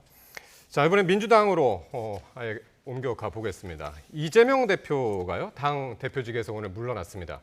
8월 전당대회 연임 수순을 본격화했다라는 관측이 나오고 있는데요. 이 대표의 목소리 그리고 여당 반응까지 듣고 오겠습니다. 조금 전 최고위원회의를 마지막으로 더불어민주당의 당 대표직을 사임하게 됐습니다.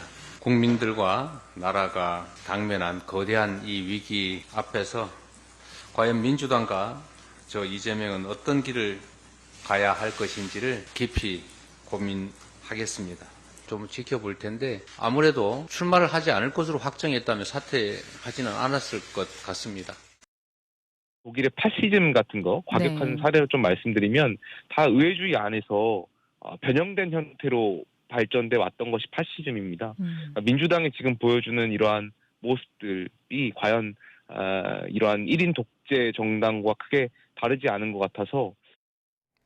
예. 먼저 이재명 대표요. 오늘 사퇴를 했는데 연임을 할 것이냐 안 할 것이냐 이게 상당히 이제 궁금했었고 관심이었고, 근데 거의 이제 할 것으로 보고 이제 그런 관측들이 많았는데 오늘 이야기도 출마하지 않을 거로 확정했으면은 사퇴하지 않았을 것이다라고 해서 어떻게 보십니까? 연임 나오는 겁니까? 그럼 무조건이죠. 네. 근데 제가 보기에 왜 이렇게 분리 전략을 택하느냐? 그러면 이제 연임을 계속, 그러니까 본인이 대표직을 계속 끌고 가다가 바로 연임 도전하겠다고 얘기하면서 대표직 내려놔 보십시오. 그럼 끝까지 영향력을 행사하느냐 비판이 있었을 겁니다. 예. 그러니까 어느 정도 텀을 두겠다. 텀을 두고 이제 예. 말하자면 대표직 수행과 연임 도전에 대한 약간의 이제 분리를 통해서 나름대로 명분을 얻겠다는 건데, 저는 그 속에 또 하나의 함의가 있다고 봐요. 뭐냐면 이재명 대표는 아직도 민주당을 일극 체제를 했다고 하고 장악했다고 하는데 예. 약간 불안해하는 것 같아요. 왜냐하면은 예. 실제로 이번 그 추미애 국회의장 불발에서 봤듯이 네. 다 속아냈고 다 내 세력으로 했다고 생각하는데도 뭔가 내 뜻대로 안 되는 징후들이 나타나요. 예. 그래서 조금 뜸을 들이다 보니까 이제 이재명 대표에 대한 발언들이 이제 뭐 아버지같이 이제 수위를 넘는 발언들이 나오잖아요. 예. 분위기가 무르익었다고 보는 것 같아요. 아하. 그래서 지금 대표직은 내려놓고 다만 도전에까지는 좀 시간을 둬야지. 그러지 않으면 바로 도전하겠다고 하면 도대체 그 변수 하나를 허락하지 않은 그런 완벽한 길로만 가려고 하느냐는 비판에 바로 직면할 겁니다. 예. 그런 측면에서 저는 이재명 대표의 뜸들이기는 다분히 전략적이다. 그렇지만 연임 도전으로 가는 길은 저는 요새 그 안 할 가능성을 흔히 얘기할 때 우리가 1도 없다고 하는데 저는 그 1조차도 없을 것이다라고 생각합니다. 그러니까 연임 안 할 가능성이 1조차도 없는데, 그럼 지난번에 계속 지난주에 할 거라는 보도들이 이제 많이 나왔었거든요. 근데 안 하고 이제 계속 미루다가 오늘 월요일 날 했단 말이죠. 뭘 고민했을까요? 모르겠습니다. 솔직히 솔직히 모르겠고요. 뭐 그 타이밍이 그렇게 중요한가 그 생각은 들어요. 사실 지난주에 하나 이번 주에 하나 뭐 그냥 정해진 수순이었던 것 같습니다. 그러니까 민주당의 고민은 이제 소위 말하는 노잼이 네티즌 용어로 노잼이라고 하는 노잼 전당대회가 되는 거가 가장 조금 우려되는 것 같기는 해요. 예. 근데 그게 아주 심각한 뭐 우려를 하는 것 같지는 않고 흥행을 위해서는 어쨌든 대항마가 좀 있어야 되는데 지금 상황에서 이게 마땅하게 나올 만한 분이 있을까 뭐 이 생각은 들어요. 뭐 일각에서는 뭐 이인영 의원이 나올 수도 있다 그러게요. 뭐 이런 얘기가 나오는데 그거는 당사자가 뭐 출마 선언을 하기 전까지 알 수가 없는 거고. 예. 그래서 뭐 김용태 이제 비대위원이 말씀하신 거는 좀 저는 과하다고 봅니다. 이를테면 파시즘까지 얘기를 하고 네. 그런 사례는 제가 보기에는 뭐 이거하고는 사례가 맞지 않은데 어쨌든 1인 독주 체제에 대한 피로감은 확실히 있어요. 그러니까 그게 이제 너무 장기화되면은 이게 마치 집권을 한 것처럼 사람들이 느껴지고, 그게 과거에 이회창 총재가 당대표 2번 연임하고 대선 2번 다 패배했던 사례가 있거든요. 물론 그 사례대로 그대로 될지는 모르겠으나 예. 그게 조금 우려되는 것 같아서 민주당에서도 상당히 좀 그 부분은 고심을 좀 해야 될 것 같아요. 예. 이게 DJ 김대중 전 대통령 이후에 대표 연임하는 게 처음이라면서요. 사실 그때만 하더라도 대통령을 하면서 총재를 하고 그랬었잖아요. 그렇죠. 예. 그러니까 이 소위 말하는 이제 당정 분리라고 해야 되나요? 뭐 분리까지는 아닌데 어쨌든 이제 당 총재가 대통령이 당 총재를 견임하면서 당을 완벽하게 좌지우지하고 원내대표도 원내 총무이던 시절이고 뭐 이런 상황하고는 좀 상황이 많이 다른 것 같아요. 그때는 DJ의 야당 지도자 DJ를 넘을 만한, 그러니까 김대중 후보를 넘을 만한 사람이 있었나요? 사실은 그때하고는 조금 많이 다른 것 같은데 그 지금 어쨌든 이재명 대표가 지금 쌍방울 대북송금 특검도 있고 여러모로 약간 방어 기제가 강하게 좀 지금 작동하는 상황이 아닌가 그렇게 보는 게 맞을 것 같습니다. 네. 어대명이라는 뭐 얘기가 이제 계속 나왔었고, 또대명이라고 그러죠. 또대명 나왔었고. 그래서 이제 조금 전에 말씀하셨지만은 과연 5선의 이인영 의원이 대항마로 나올 것이냐, 뭐 대항마까지는 아니더라도 좀 보기 좋게 뭐 2명의 이제 후보를 낼 것이냐, 이제 그런 이야기들이 나오는데 어떻게 되리라고 보세요? 그러니까 민주당의 고민이 바로 거기에 있을 거예요. 이재명 대표가 연임을 가는데 다른 대항마가 없으면 어떻게 됩니까? 찬반 투표해야 돼요. 이게 지금 무슨 공산당도 아니고 찬반 투표를 해야 되는 이 상황이 굉장히 부담스러울 겁니다. 정치적으로. 그리고 이재명 대표도 이런 식으로 추대 분위기로 가는 거는 일극 체제의 완성이라는 여당의 비판과 중도의 이탈을 어느 정도까지 고민할 수밖에 없을 거예요. 그런 측면에서 반드시 파트너를 둬야 합니다. 근데 어떻게 둘 것이냐. 흥행도 해야 되고 적정한 그런 그 정치력을 갖고 메인 밸류도 있는 분을 띄워야 되고 이 고민이 지금 민주당 지도부에 있는 것 같아요. 그러니까 여기에서 이제 줘야 할 것은 저렇게 이인영 의원 무슨 뭐 민평형 계열이죠. 그러니까 뭐 친문 계열이든 누구든 간에 최소한 그들의 정치적 공간을 허용하면서 그런 정도의 옵션을 줘야지 그분들이 출마하지 이재명 대표 일극 체제 들러리를 서라고 하면 출마하겠습니까?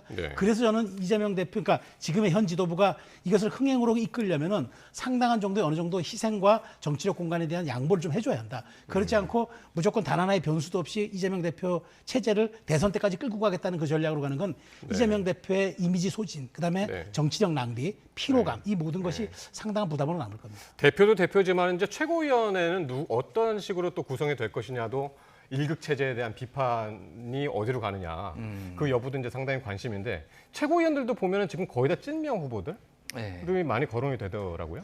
그러니까 의원들 중에서 사실은 친명이 아닌 분들을 좀 찾기가 어렵죠. 그러니까 이게 좀 약간 어쩔 수 없게 지금은 그렇게 이제 고민정 최고. 고민정 최고 같은 경우는 전에 뽑히셨던 분이고 그때는 친문계라는 게 어쨌든 일정 정도 이제 지분이 있었는데 지금은 이제 친문이라는 게 형해화됐다. 뭐 이렇게 보는 게 맞을 것 같습니다. 그래서 감수해야 되는 부분인 것 같아요. 그리고 이거는 뭐 어쩔 수가 없는 거고 어쩔 수 없다. 그 안에서 얼마나 좀 다양한 목소리들이 나올 수 있느냐, 구성을 이제 소위 말해서 이제 집단지성이 어떻게 발휘되느냐가 중요한 것 같습니다. 지금. 네, 알겠습니다. 계속 지켜보기로 하고요. 상임위원장 얘기를 이제 마지막으로 할 텐데 7개 상임위원장 받기로 했습니다. 그거 추경호 원내대표가 뭐라고 했냐면 분하고 원통하다라고까지 이제 얘기를 하면서 끝내는 이제 받을 수밖에 없었던 그런 분위기였던 것 같습니다. 한 달 가까이 공전했는데 그냥 덥석 받으려니 분하고 원통하죠. 그건 당연한 얘기고요. 저는 어쩔 수 없는 고육지책이라고 봅니다. 그러니까 이게 정말 그 의석이 108석밖에 안 되는 여당의 아픔이었고 그게 이제 현실이었다면은 이제부터 여당이 해야 할 일은요. 추경호 원내대표가 물론 사의를 표명했다고 하지만 저는 재심이 될 걸로 봅니다.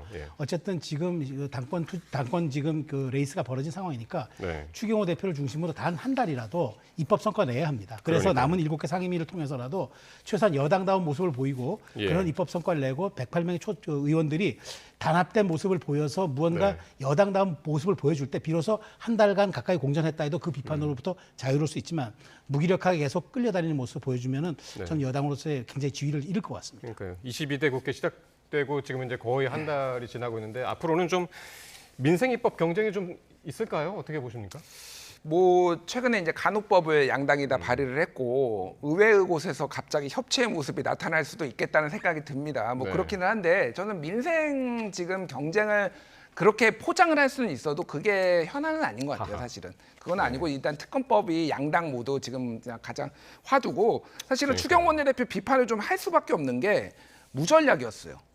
그러니까 전략이 뭐였냐면은 법사위만 내놓으면 우리가 다 가져갈 수 있는데 민주당이 그거는 죽어도 안 내놓을 거가 뻔한 상황이었잖아요. 많이 냈었잖아요. 뭐 1년씩 번갈아 가면서 하자라는.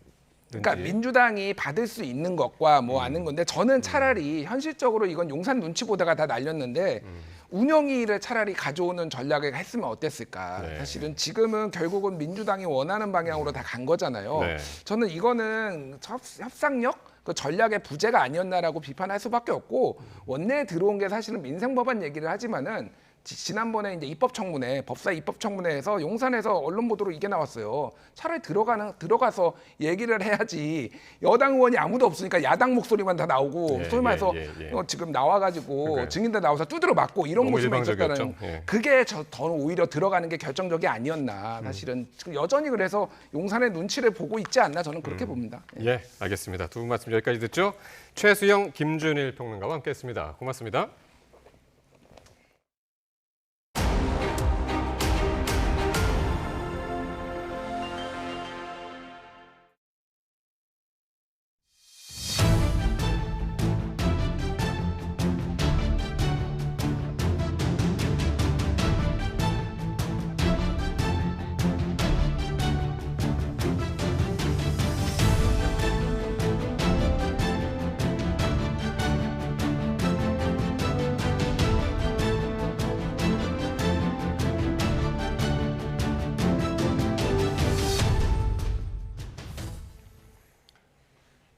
네, 경기 화성 리튬 전지 제조 공장 화재 상황 다시 짚어보겠습니다. 이번 화재로 22명이 숨지고 8명이 다쳤습니다. 네, 또 연락이 끊긴 노동자 1명에 대한 수색 작업은 지금도 계속되고 있습니다. 보도에 박정현 기자입니다. 땅을 뒤흔들 정도로 큰 굉음이 연신 들려옵니다. 건물은 시뻘건 화염에 잡아먹혔고 잿빛 연기 기둥도 하늘 높은 줄 모르고 치솟습니다. 일대는 순식간에 한 치 앞도 볼 수 없을 정도로 매캐한 연기로 뒤덮였습니다. 좀 나가야 될 것 같은데 좀. 경기 화성의 리튬 전지 제작 공장에서 불이 났다는 신고가 소방당국에 접수된 건 오전 10시 반쯤. 폭발 소리가 일단은 심하게 나서 밖으로 나와 보니까는 한 10분에서 20분 사이에 급속도로 화재가 심하게 발생됐고 창문 유리창이 다 터지고. 불이 난 공장 3동 2층은 배터리 완제품을 검수하고 포장하는 작업 공간이었습니다.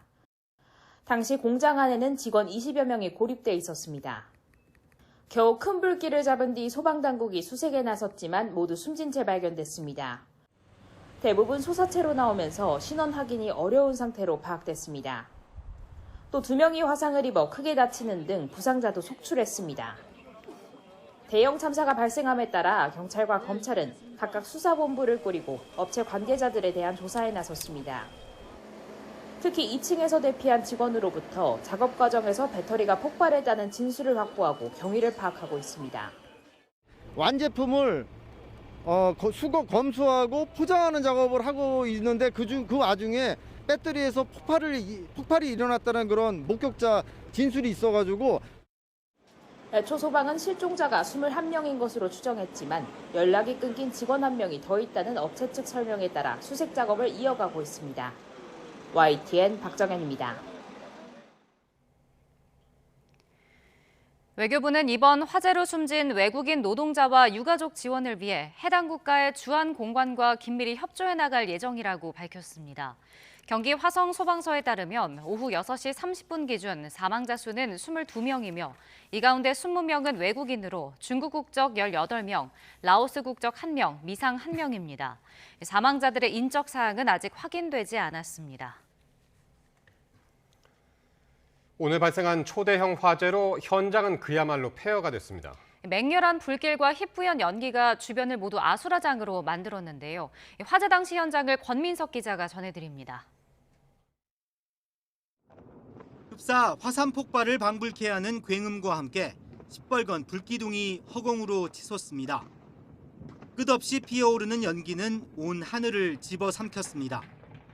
어찌나 거센지 수백 미터 바깥까지 불에 댈 듯한 열기가 퍼졌습니다.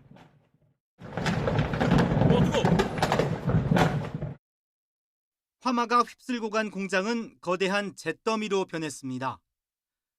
엄청난 화염을 견디다 못해 지붕이 폭삭 내려앉았습니다. 시커멓게 타버린 벽체는 겨우 형체만 남았습니다. 폐허 속에서 연신 검은 연기가 피어올라 금방이라도 무너질까 위태롭습니다. 창문 유리창이 다 터지고 창문 쪽으로 불길이 엄청나게 심했어요. 공장 내부도 온갖 집기가 제멋대로 눌어붙어 폭격을 맞은 것처럼 성한 곳이 없습니다.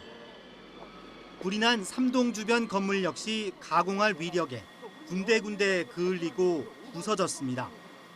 화재 진압과 구조 작업을 위해 공장으로 향하는 도로는 종일 통제됐습니다. YTN 권민석입니다.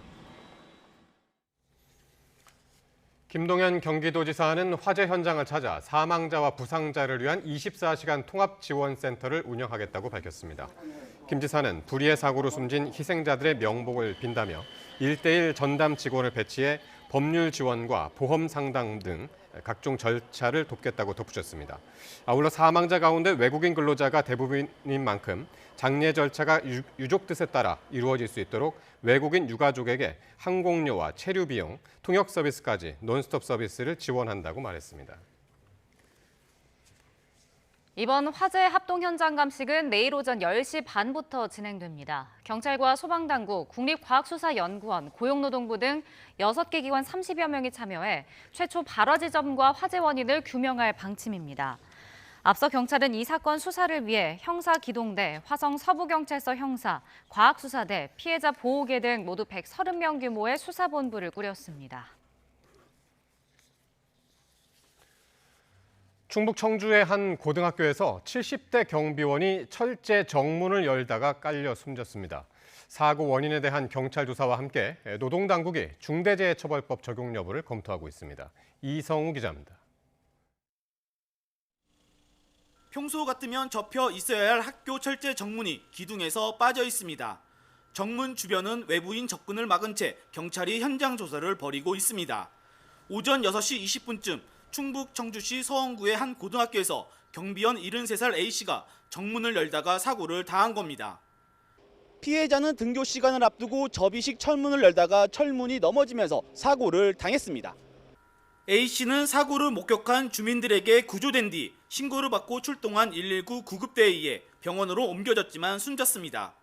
A씨는 용역회사 직원으로 지난해부터 학교에서 경비 업무를 해온 것으로 전해졌습니다. 학교 측은 산업안전보건법상 위험성 평가 검사를 매년 정기적으로 받고 지난달에도 3종 시설물 정기 안전점검을 받았다고 밝혔습니다. 다만 사고가 난 학교 정문에 대해서도 평가했는지는 조사해봐야 한다고 덧붙였습니다. 노동당국은 학교 안에서 사망사고가 난 만큼 중대재해처벌법 적용 여부를 검토하고 있습니다. 어쨌든 사망사고이기 때문에 중대재해로 보고 있어서 고용노동부에서 이제 나와서 조사를 하는 건데 그거에 따라서 저희도 움직일 수 있을 것 같아요.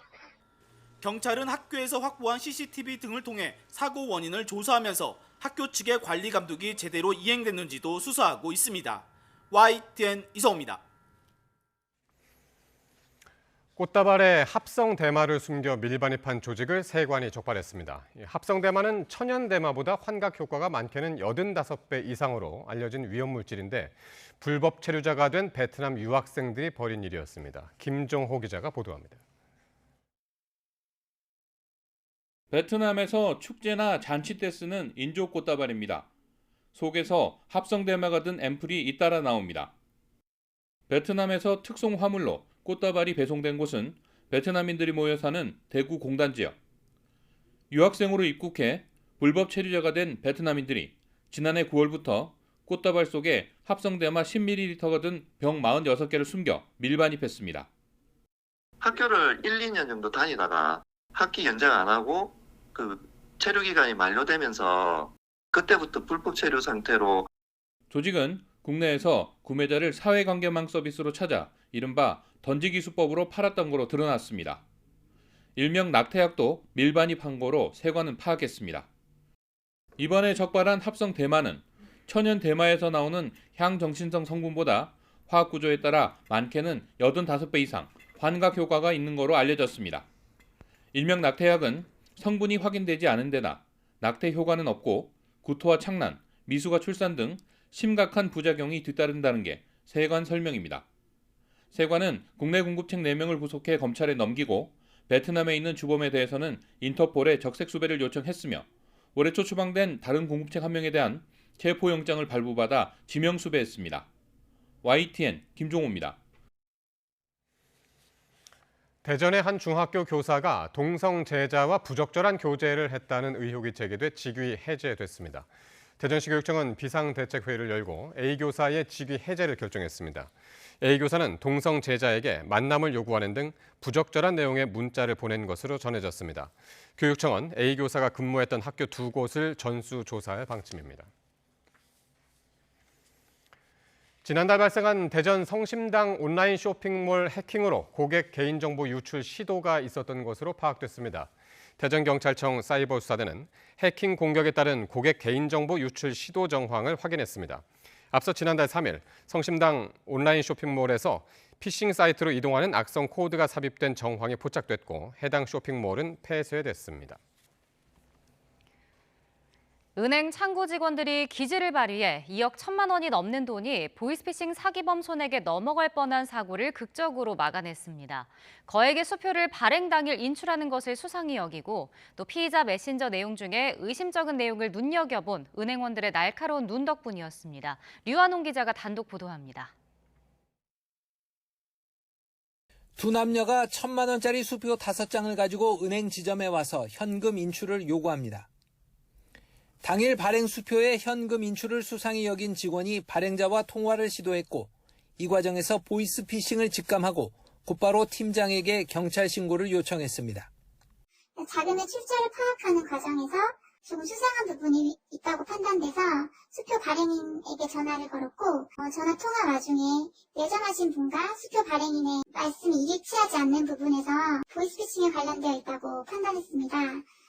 도망가려던 남성을 막아서고 이들이 갖고 있던 나머지 수표도 회수해 모두 1억 7천만 원의 피해를 막을 수 있었습니다.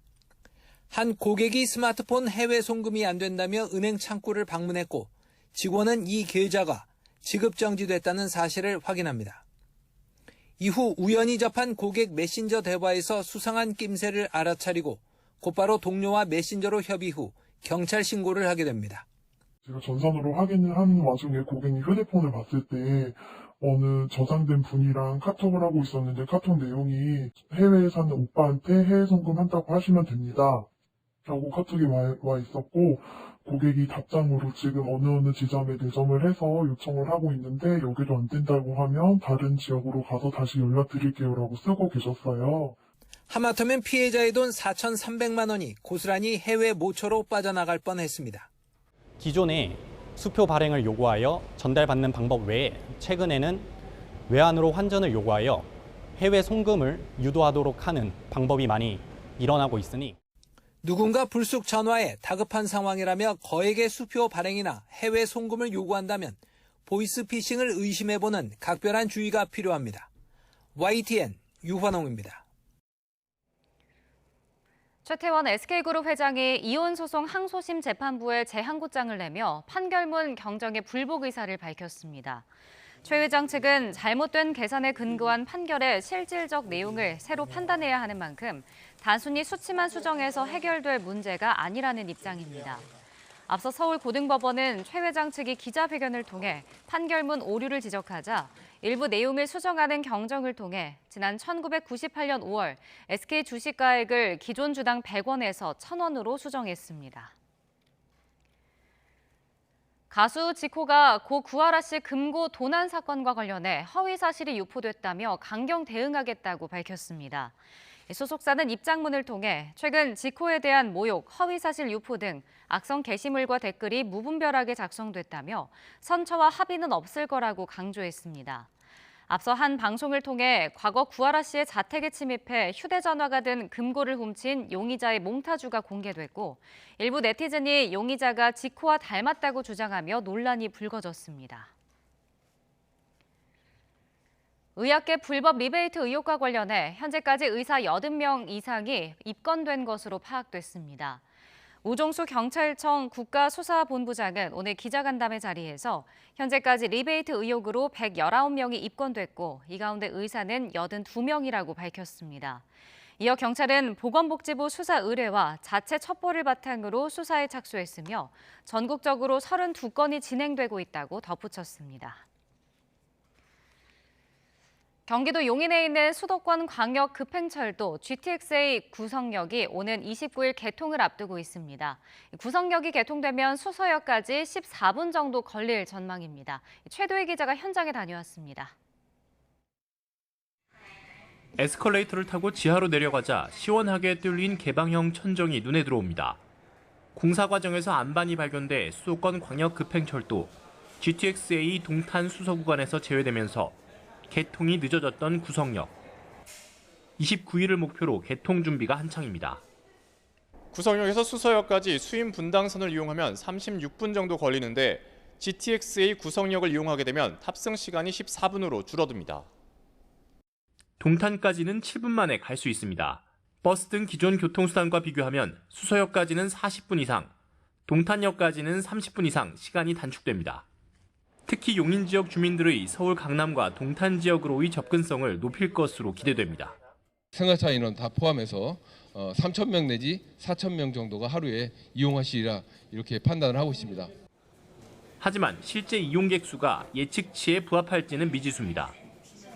전 구간 개통이 아직 멀었기 때문인데 파주 운정에서 서울 구간은 올해 말, 서울에서 수서 구간은 2028년 완전 개통을 목표로 하고 있습니다.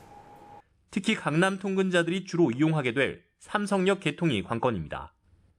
이런 가운데 청량역 인근 GTX C 노선 변전소 건립과 관련해 주민 반발이 이어지자 국토부는 유사한 조건의 변전소에서 공개적으로 전자파를 측정했습니다. 변압기 바로 1m 앞에서 2.7에서 3.0, 5m 떨어진 곳에서 0.2, 지상 구간에서 0.03, 거의 영향이 없는 것을 확인하실 수 있을 겁니다. 변압기실, 대합실, 외부에서 측정한 수치를 직접 공개한 뒤 국내 안전 기준치인 83.3 마이크로 테슬라보다 낮다며 대국민 설득에 나섰는데 주민 반발을 잠재울 수 있을지는 지켜봐야 할 것으로 보입니다. YTN 큐드입니다. 정부가 다음 달부터 민수용 도시가스 요금을 인상할지를 두고 고심하고 있습니다. 기획재정부 관계자는 YTN과의 통화에서 가스요금 인상이 물가에 큰 영향을 미치는 만큼 인상 시기와 폭은 아직 결정된 것이 없다며 신중한 입장을 나타냈습니다. 앞서 한국가스공사가 13조 원이 넘는 영업 손실을 보면서 가스요금 현실화 필요성이 제기돼 왔지만 정부는 물가 부담 등을 이유로 지난 5월까지 요금을 동결했습니다. 최대 3만 9천 가구 규모의 1기 신도시 통합 재건축 선도지구 선정을 위한 공모 지침이 내일 공고됩니다. 1기 신도시 5개 지자체는 내일 홈페이지를 통해 선도지구 공모 일정과 지침, 그리고 지역 내 아파트 단지들을 묶음으로 조합한 특별 정비 예정구역안을 공개합니다. 해당 지역 아파트 단지들은 정해진 예정구역 안대로 3개월 동안 공모 준비를 해서 9월 23일부터 27일 사이 신청서를 접수하면 됩니다. 탈북민 단체가 대북 전단을 살포한 뒤 북한이 보복 조치를 경고한 가운데 또 다른 탈북민 단체가 쌀이 든 페트병을 북한 쪽으로 방류했습니다. 탈북민 단체 큰샘은 그제 오전 인천 강화도 앞바다에서 쌀과 1달러 지폐, 구충제, 그리고 USB가 담긴 페트병 200개를 북한 방향으로 보냈다고 밝혔습니다. USB에는 남북 생활상을 비교한 영상과 한국 드라마, 찬송가 등이 담겼다고 단체는 설명했습니다. 러시아와 동맹 수준의 조약을 맺은 북한이 군 최고위급 인사를 내세워 미국의 우크라이나 군사 지원을 비판하고 나섰습니다. 특히 북한은 러시아 군대와 함께 있을 거라고 밝혀 일부에서는 파병 가능성을 시사한 것 아니냐는 해석도 나옵니다. 보도에 김대근 기자입니다. 북한 박정천 노동당 중앙군사위원회 부위원장이 조선중앙통신을 통해 공개한 담화입니다. 미국이 우크라이나가 러시아 본토를 공격할 때 미국산 무기를 사용할 수 있게 추가로 허용한 것을 강하게 비판했습니다. 미국이 반러시아 대결광의 진모를 드러냈다고 비판하며 러시아가 어떤 대응을 해도 정의의 행동이고 철저한 정당 방위라며 옹호했습니다. 특히 북한은 러시아 군대, 인민과 언제나 함께 있을 거라고 밝혀 주목됩니다. 이를 두고 유사시 군사 원조를 하기로 한 조약에 따라 북한군 파병 가능성을 시사한 거 아니냐는 해석도 나옵니다. 일각에선 공병부대와 북한제 무기를 운용할 전투병 파병 가능성을 예상하기도 합니다. 무기 지원도 정당하고 또 러시아가 파병을 요청할 경우 언제든지 참전할 준비가 되어 있다. 이런 그 메시지라고 해석해도 될 겁니다. 전쟁 경험을 군 수뇌부나 지휘관들이 쌓는 걸 좋아하니까 그 두 가지 돈과 전쟁 경험이라고 봅니다. 이 같은 군사협력 움직임을 철저히 은폐할 가능성도 제기됩니다. 진짜 전투 경험이 있는 노련한 어떤 군인들이 북한에서 파견된다고 해도 이거를 정식으로 북한군 파견으로는 절대 하지 않을 것이고 아마 뭐 의용군 뭐 이런 식으로 해가면서 파견할 가능성도 있죠. 그러니까 정부가 책임지지 않는 그냥 의용병 같은 그러한 개념으로. 하지만 이전에도 북한은 러시아를 지지하는 입장을 밝혀온 만큼 파병 가능성까지 언급하는 건 확대 해석이라는 주장도 있습니다. 남한을 교종국으로 못 받고 군사분계선에서 경계를 강화하는 가운데 파병할 여력이 있겠느냐는 지적입니다. 우크라이나 전쟁이 끝나지 않은 상황에서 점령지 복구를 위한 인원이 들어갈 가능성도 희박하다는 분석입니다. 북한 병력이 파견이 되면 미국과 유럽 전체와 싸우는 꼴이 되거든요. 그런 부담을 북한이 감수할 이유가 없죠. 이렇게 북러 군사협력 강화에 대한 우려가 커지는 가운데 한미 3국은 무기전 등 북러 사이 움직임이 우크라이나 국민의 고통을 연장한다며 가장 강력한 용어로 규탄한다는 입장을 밝혔습니다. YTN 김대근입니다. 북한이 밤사이 오물풍선으로 추정되는 물체를 또다시 띄웠습니다. 합동참모본부는 오늘 밤 9시 반쯤 북한이 대남 오물풍선을 또다시 부양하고 있다며 떨어진 풍선을 발견하면 접촉하지 말고 가까운 군부대나 경찰에 신고해 주기 바란다고 당부했습니다. 북한이 대남 오물풍선을 살포한 건 지난 9일 이후 15일 만으로 올 들어 5번째입니다. 기시다 후미오 일본 총리의 저조한 지지율 속에 스가 전 총리가 새로운 지도자가 필요하다는 취지의 발언을 했습니다. 일본 언론들은 스가 전 총리의 이 같은 발언으로 기시다 총리의 퇴진론에 더욱 속도가 붙을 것으로 내다보고 있습니다. 도쿄에서 김세호 특파원의 보도입니다. 집권 자민당 파벌들의 정치 비자금 스캔들 속에 퇴진 위기 수준의 지지율을 보이는 기시다 내각. 스가 요시히데 전 총리는 한 잡지사 온라인 프로그램에 출연해 현 상태로는 정권이 교체될 거란 위기감을 가진 사람이 늘고 있다고 말했습니다. 특히 9월 자민당 총재 선거에서 새로운 지도자가 나와야 하느냐는 질문에 그렇게 생각한다며 당 쇄신을 이해시킬 수 있는 최고의 기회라고 밝혔습니다. 그러면서 기시다 총리 자신이 파벌 문제를 떠안고 있는데도 책임을 지지 않은 채 오늘날까지 왔다고 직격탄을 날렸습니다. 일본 언론들은 이는 사실상 기시다 총리의 퇴진을 요구하는 발언이라고 일제히 전했습니다. 당내 일부 인사들은 기시다 총리의 재선 불출마와 퇴진을 이미 공공연하게 요구하고 있습니다. 스가 전 총리의 발언으로 기시다 퇴진론은 더욱 속도가 붙을 것이란 전망입니다. 일본 정부는 이에 대해 직접적인 언급을 피했습니다. 個々の発言について政府としてコメントすることは控えたいと思います。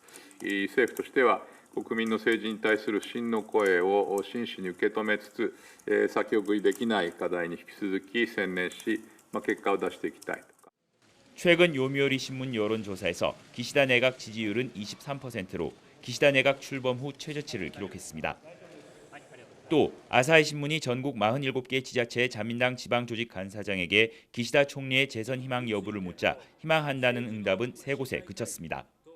기시다 총리에 대한 퇴진론에 불이 붙는 가운데 포스 기시다를 노리는 집권 자민당 내 주요 인사들의 움직임은 더욱 분주해질 것으로 보입니다.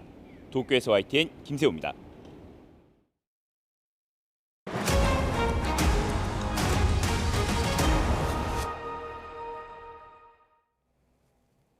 성전환 수술 후 강제 전역 처분을 받은 뒤 숨진 고 변희수 하사가 국립대전현충원에 안장됐습니다. 강제 전역 처분을 받은 지 4년 만인데요. 안장식이 열리는 동안 일부 단체가 현충원 안장에 반대하는 시위를 벌이기도 했습니다. 보도에 김기수 기자입니다. 고 변희수 하사 영정과 유골함이 국립대전현충원에 도착합니다. 안장식에 참석한 추모객들은 줄지어 영정 앞에 하얀 국화를 올려놓습니다. 고인을 향한 안타까운 마음에 눈물을 훔치기도 합니다. 장례식장에 참여했던 기억이 있고 그래서 그 하사님 용기를 보면서 정말 아무리 힘들어도 하사님 생각하면서 열심히 살아야겠다라는 마음으로. 변 하사는 지난 2020년 성전환 수술을 받은 뒤 강제전역 처분을 받았습니다. 군복무 의사를 밝혔는데도 강제전역 당한 건 부당하다며 행정소송을 제기했고 2021년 3월 자택에서 숨진 채 발견됐습니다. 7개월 뒤 법원은 강제전역이 부당하다는 판결을 내렸고 국방부가 올해 4월 순직을 인정했습니다. 변 하사가 대전 국립현충원에 안장된 것은 강제전역 처분을 받은 지 4년 만입니다. 군인권센터는 변 하사의 현충원 안장까지 오랜 시간이 걸렸지만 적법한 절차를 거친 것이라고 강조했습니다. 고인의 이러한 순직 결정과 현충원 안장은 인권의 전진으로 봐야 되고요. 우리 사회에 평등한 군대가 무엇인지에 대한 숙제를 남겼다고 생각하고 있습니다. 변 하사의 안장식이 진행되는 동안 현충원 밖에선 반대 집회도 열렸습니다. 순직의 유형에 부합하지 않고 국가를 위해 희생한 것도 아니라는 주장입니다. 국가를 위해서 희생하고 충성하고 정말 이 나라를 지키기 위해서 애쓰고 희생한 게 어디 있느냐. 자기의 선택, 자기 만족을 위해서. 현충원 안장을 반대하는 한 시민이 항의 도중 경찰에 제지당하기도 했지만 큰 충돌은 발생하지 않았습니다. YTN 김기수입니다. 중학생이 괴롭힘을 당했다는 메모를 남기고 숨져 경찰이 수사에 나섰습니다. 부산 해운대경찰서는 어제 새벽 4시 10분쯤 부산의 한 아파트 화단에서 중학생 A군이 숨진 채 발견됐다며 다른 중학교에 다니는 학생들의 이름을 거론하며 괴롭힘을 당했다는 메모를 남긴 것을 확인했다고 밝혔습니다. 사망 경위를 확인하고 있는 경찰은 A군 휴대전화 등에 대한 디지털 증거 분석 작업에 들어갔습니다. 수원역 버스 환승센터에서 브레이크 대신 가속 페달을 밟아 1명이 사망하고 17명을 다치게 한 버스기사에게 검찰이 금고형을 구형했습니다. 수원지방법원에서 열린 결심 공판에서 검찰은 50대 버스기사 A씨에게 금고 1년 6개월을 선고해달라고 재판부에 요청했습니다. 검찰은 A씨에게 높은 수준의 주의 의무가 있는데도 피해가 작지 않다고 지적했습니다. 지인이 차를 몰래 몰다가 사고를 냈더라도 책임이 인정되면 차주도 배상해야 한다는 대법원 판단이 나왔습니다. 대법원은 A보험사가 차량 소유주 B씨를 상대로 낸 손해배상 청구 소송에서 원고 패소로 판결한 원심을 깨고 사건을 서울중앙지법으로 돌려보냈습니다. 대법원은 만약 사고가 일어나지 않았다면 B씨가 지인 무단운전에 대해 이후 승낙했을 가능성도 있다며 B씨가 운행 지배와 운행 이익을 완전히 상실한 건 아니라고 판단했습니다. 지난주 민주당 등 야당이 단독으로 연 최상병 특검 법안 입법 청문회를 두고 여야 공방이 격화되고 있습니다. 국민의힘은 청문회 증인들의 인권을 침해했다며 학교 폭력 현장 같았다고 맹비난했고 민주당은 특검 필요성을 재확인했다고 맞받았습니다. 보도에 정인용 기자입니다. 국민의힘은 야당이 최상병 특검법을 단독으로 상임위에서 통과시킨 것도 문제지만 입법 청문회 또한 목불인견 참상이었다고 거세게 반발했습니다. 청문회 증인들을 향한 모욕적인 언행이 난무했고 증인 선서 강요에 벌 세우기까지 국회 내에서 있을 수 없는 일이 벌어졌다는 겁니다. 저도 30여 년간 정치에 몸담고 있습니다마는 이렇게까지 됐던 적이 있나 하는 생각이 들 정도입니다. 정청래 법사위원장과 야당 위원들이 증인과 참고인을 불러 왕따를 만들고 집단 폭행을 가하는 학교 폭력을 보는 것 같았다는 질타도 이어졌습니다. 무법천지로 전락한 금요일 법사위 회장을 보면서 우리 당 국회의원들은 다시 한번 옷깃을 여미고 국회의원의 본분을 지키겠노라 다짐할 것을 당부드립니다. 반면 민주당은 청문회를 통해 특검 도입 필요성이 더 커졌다며 윤석열 대통령과 대통령실 관계자들을 당장 압수수색해야 한다고 목소리를 높였습니다. 수사 외압 의혹 관련 통화 기록이 고 최상병 순직 1년이 지나 말소된다며 시간이 없다는 주장입니다.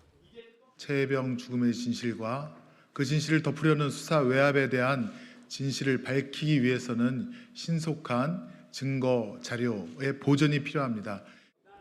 특히 청문회에 대한 국민적 지지를 확인했다며 김건희 여사 특검법 입법 청문회까지 추진해 나가겠다고 공세 수위를 끌어올렸습니다. 김건희 특별법 입법 청문회도 지체 없이 추진해 나가기로 했습니다.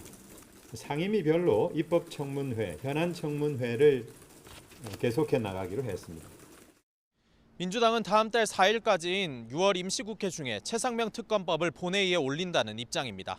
원구성 갈등의 여파가 가시기도 전에 또 한 번 여야가 극한 대립을 빚을 거란 전망이 나오는 이유입니다. YTN 정인용입니다. 해병대 최상병 순직 사건의 원인과 과실 여부를 수사해온 경찰이 수사가 마무리 단계에 접어들었다고 밝혔습니다.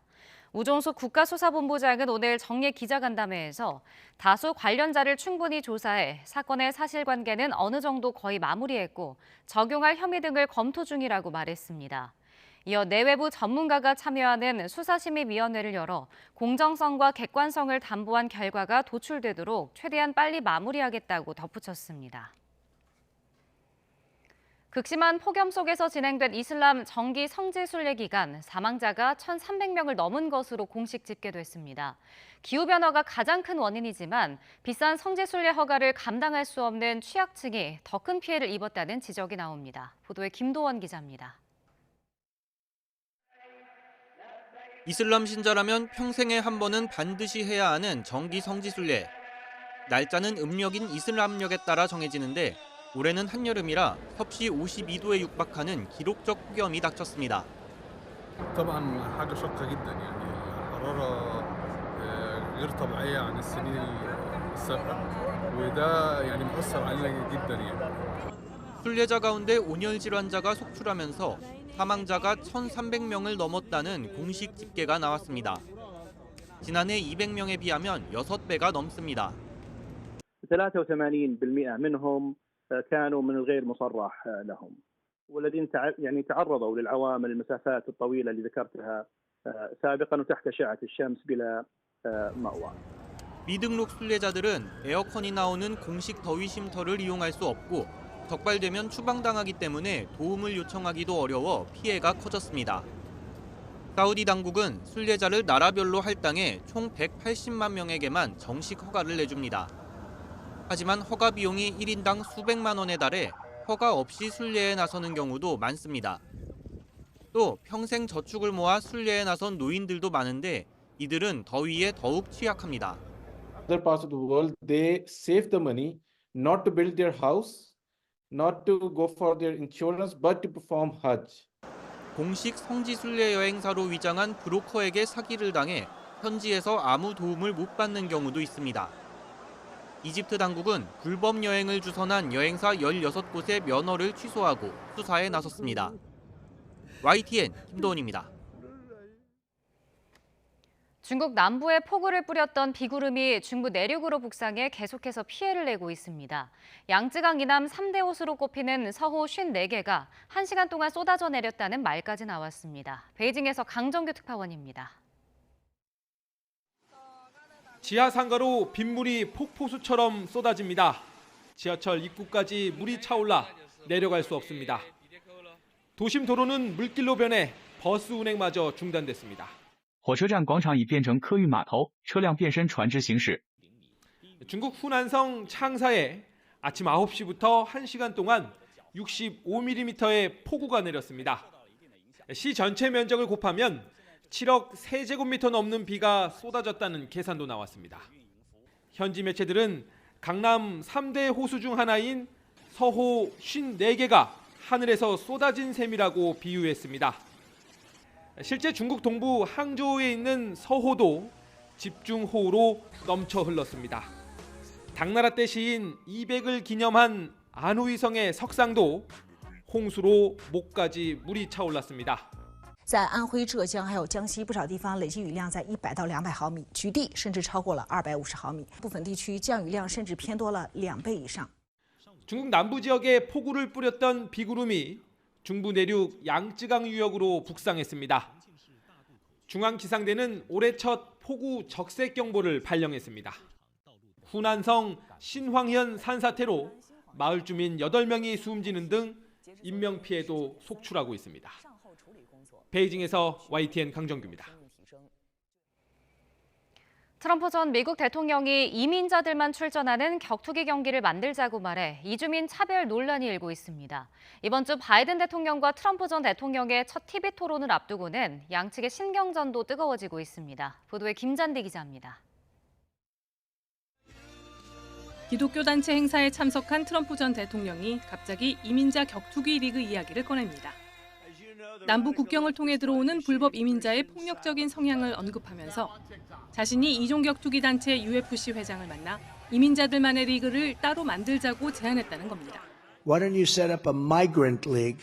These are the greatest fighters in the world. Fight the champion of the migrants. I think the migrant guy might win. That's how tough they are.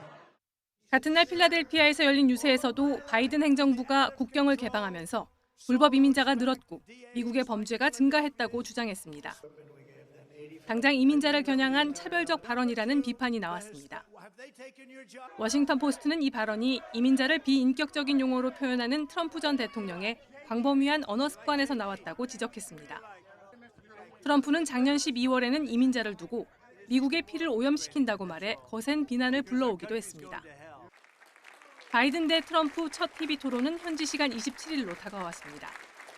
별장 등에서 토론을 준비하는 바이든 대통령은 앞서 자신감을 나타낸 바 있습니다. Donald Trump lost 2 debates to me in 2020. Since then, he hadn't shown up for debate. Now he's acting like he wants to debate me again. Well, make my day, pal. 여러 논란과 이딴 재판에도 유세 강행군을 이어가고 있는 트럼프 전 대통령은 부통령 후보를 낙점한 사실도 공개했습니다. 주지사와 상원의원 중 두세 명이 거론되고 있는 가운데 트럼프 전 대통령은 첫 TV 토론 현장에 부통령 후보가 참석할 거라고 예고했습니다. YTN 김잔디입니다. 우리나라를 찾은 미국 관광객은 먹는 것에, 일본 관광객은 의료 서비스에 돈을 많이 쓰는 것으로 나타났습니다.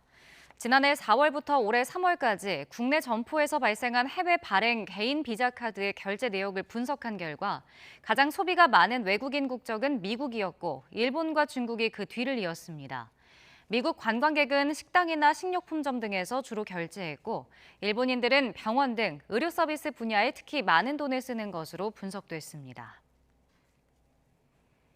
최근 미국 아칸소주에 있는 식료품점에서 총기 난사 사건으로 4명이 숨진 가운데 현장에 있던 20대 간호사가 부상자들을 돕다가 총격을 피하지 못하고 희생된 것으로 파악됐습니다.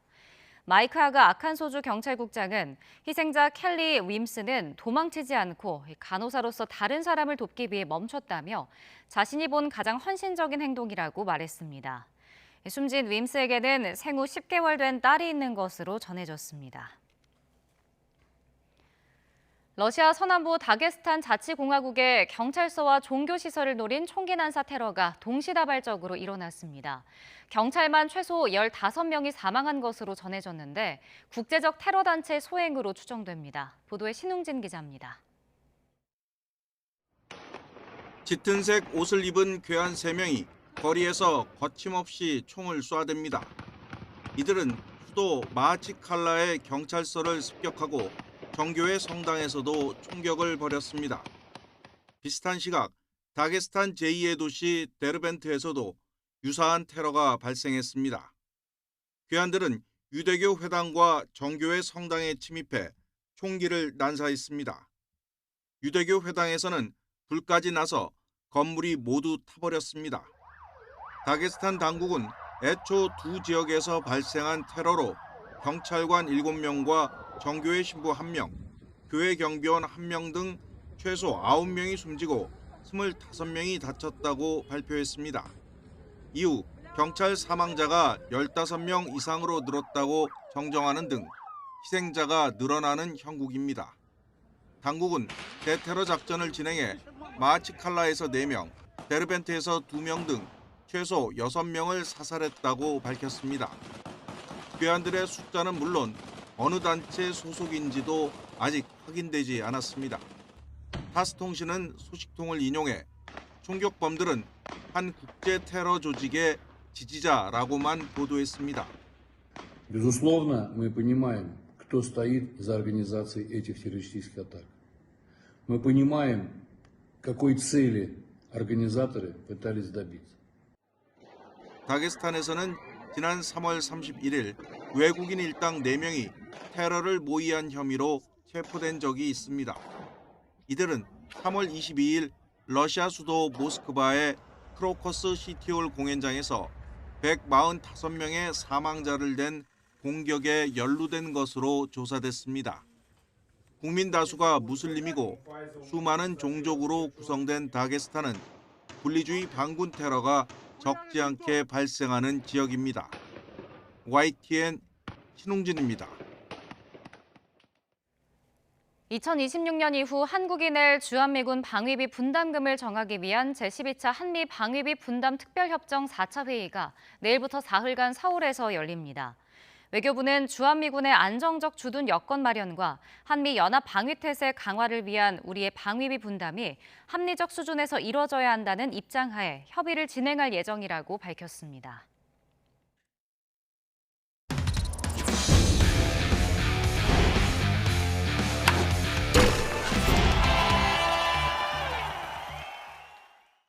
프로야구 기아 김도영이 전반기가 끝나기도 전에 20홈런 20도루 클럽에 가입하면서 거침없는 기록 행진에 관심이 쏠립니다. 이 페이스만 유지하면 후반기 최연소 30-30 클럽 가입도 시간 문제라는 전망입니다. 보도에 양시창 기자입니다. 지난 4월 김도영은 KBO 사상 처음으로 월간 10홈런 10도루라는 진기록을 세워 야구 팬들을 놀라게 했습니다. 호타 준족의 대명사인 구단 레전드 이종범도 사상 첫 40-40 클럽에 가입한 테임즈도 달성하지 못했던 기록입니다. 그로부터 2달 뒤 이번에는 전반기 20-20 기록을 달성했습니다.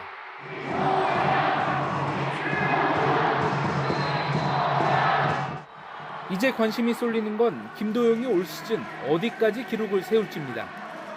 아직 시즌 절반밖에 치르지 않은 만큼 지금 페이스만 유지한다면 후반기 30홈런 30도루 달성은 시간 문제라는 분석이 나옵니다. 4월 10개 홈런을 몰아친 뒤 지난달 장염으로 페이스가 떨어졌지만 이번 달 들어 특유의 몰아치기 모드가 가동되고 있습니다. 지금까지 전반기에 20-20을 달성한 박재홍과 이병규, 테임즈까지 3명이 모두 후반기에 30-30 클럽에 가입했다는 점도 기록 달성을 기대하게 하는 요소입니다. 특히 기록을 세울 경우 김도영은 올해 만 20세에 불과해 지난 1996년 22세 11개월로 30-30 기록을 달성한 박재홍의 최연소 기록도 갈아치우게 됩니다. 지금 3번 타자를 계속 나가고 있으니까 책임감을 갖고 해야 되는 게 맞는 것 같고 한 타석 한 타석 조금 더 신중하고 약간 진중하게 임하는 것 같습니다. 김도영은 프로야구 42년 역사에 오로지 테임즈 한 명만 달성했던 40홈런 40도루에도 도전할 만합니다. 이 밖에 홈런 2위, 최다 안타 3위, 타율 6위, OPS 2위, 루타 1위 등 최상위권에 이름을 올린 타격 지표가 많아 벌써 시즌 MVP가 유력하다는 전망도 나옵니다. YTN 양시창입니다. 축구대표팀 수비수 서령우 선수가 울산을 떠나 유럽 무대에 진출합니다. 울산 구단은 보도자료를 통해 서령우가 세르비아 즈베즈다로 이적한다면서 기존 제안이나 언론의 추측보다 좋은 조건과 대우라고 설명했습니다. 세르비아 명문인 즈베즈다는 국가대표 미드필더 황인범이 뛰고 있으며 빅리그 러브콜을 받은 황인범이 여름 이적 시장 이후에도 남는다면 두 선수가 함께 뛸 수도 있습니다. 김홍열이 우리나라 비보이로는 처음으로 올림픽에 출전하는 영예를 안았습니다. 김홍열은 헝가리 부다페스트에서 열린 브레이킹 종목 파리올림픽 최종 예선 2차 대회 3, 4위전에서 일본 선수를 2대1로 꺾고 동메달을 목에 걸었습니다. 앞서 지난달 중국 상하이에서 열린 1차 대회에서 4위에 오른 김홍열은 1, 2차 대회를 합산한 최종 순위 2위로 파리행 티켓을 확보했습니다.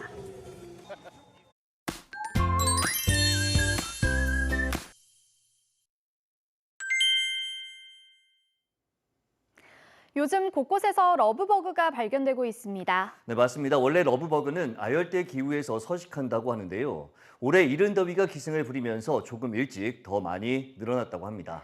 네, 이렇게 러브버그가 급증하면서 불편함을 느끼는 분들도 많을 텐데요. 만약 러브버그를 잡는다면 살충제를 사용해서는 안 됩니다. 네, 맞습니다. 오히려 대발생을 부추길 수 있기 때문에 살충제는 피하고 물을 뿌려서 떨어뜨리는 것이 더 좋다고 합니다. 네, 그리고 야간에는 불빛을 줄이고 러브버그가 밝은색 옷을 좋아하기 때문에 흰색이나 노란색의 옷도 피하는 것이 좋다고 하네요. 네, 이번에는 내일 날씨 알아보겠습니다. 네, 내일은 다시 맑은 하늘이 드러나겠습니다. 다만 밤사이 찬 공기가 남하하면서 아침 기온이 오늘보다 3에서 6도가량 낮겠고요. 낮 동안에도 서울 27도, 대구 29도 등으로 심한 더위는 없겠습니다. 또 대기 확산이 원활해지면서 때 아닌 황사가 물러나고 전국적으로 청정한 공기질을 회복하겠습니다. 다만 낮 동안에는 전국적으로 자외선 지수가 매우 높은 수준까지 치솟겠습니다. 야외 활동하신다면 햇볕 차단에 신경 써주시기 바랍니다. 모레 장마 전선이 북상하면서 제주도부터 영향을 주겠고요. 점차 남부 지방으로도 장맛비가 확대되겠습니다. 네, 또 오락가락 장맛비가 이어지는 가운데 주말에는 중부지방에도 비가 내릴 전망입니다. 지금까지 날씨 캔버스의 원이다. 김수현이었습니다. YTN 뉴스나이트 월요일 순서 모두 마칩니다. 저희는 내일 밤 9시 40분에 새로운 이슈들과 함께 다시 찾아뵙겠습니다. 시청해주신 여러분 고맙습니다.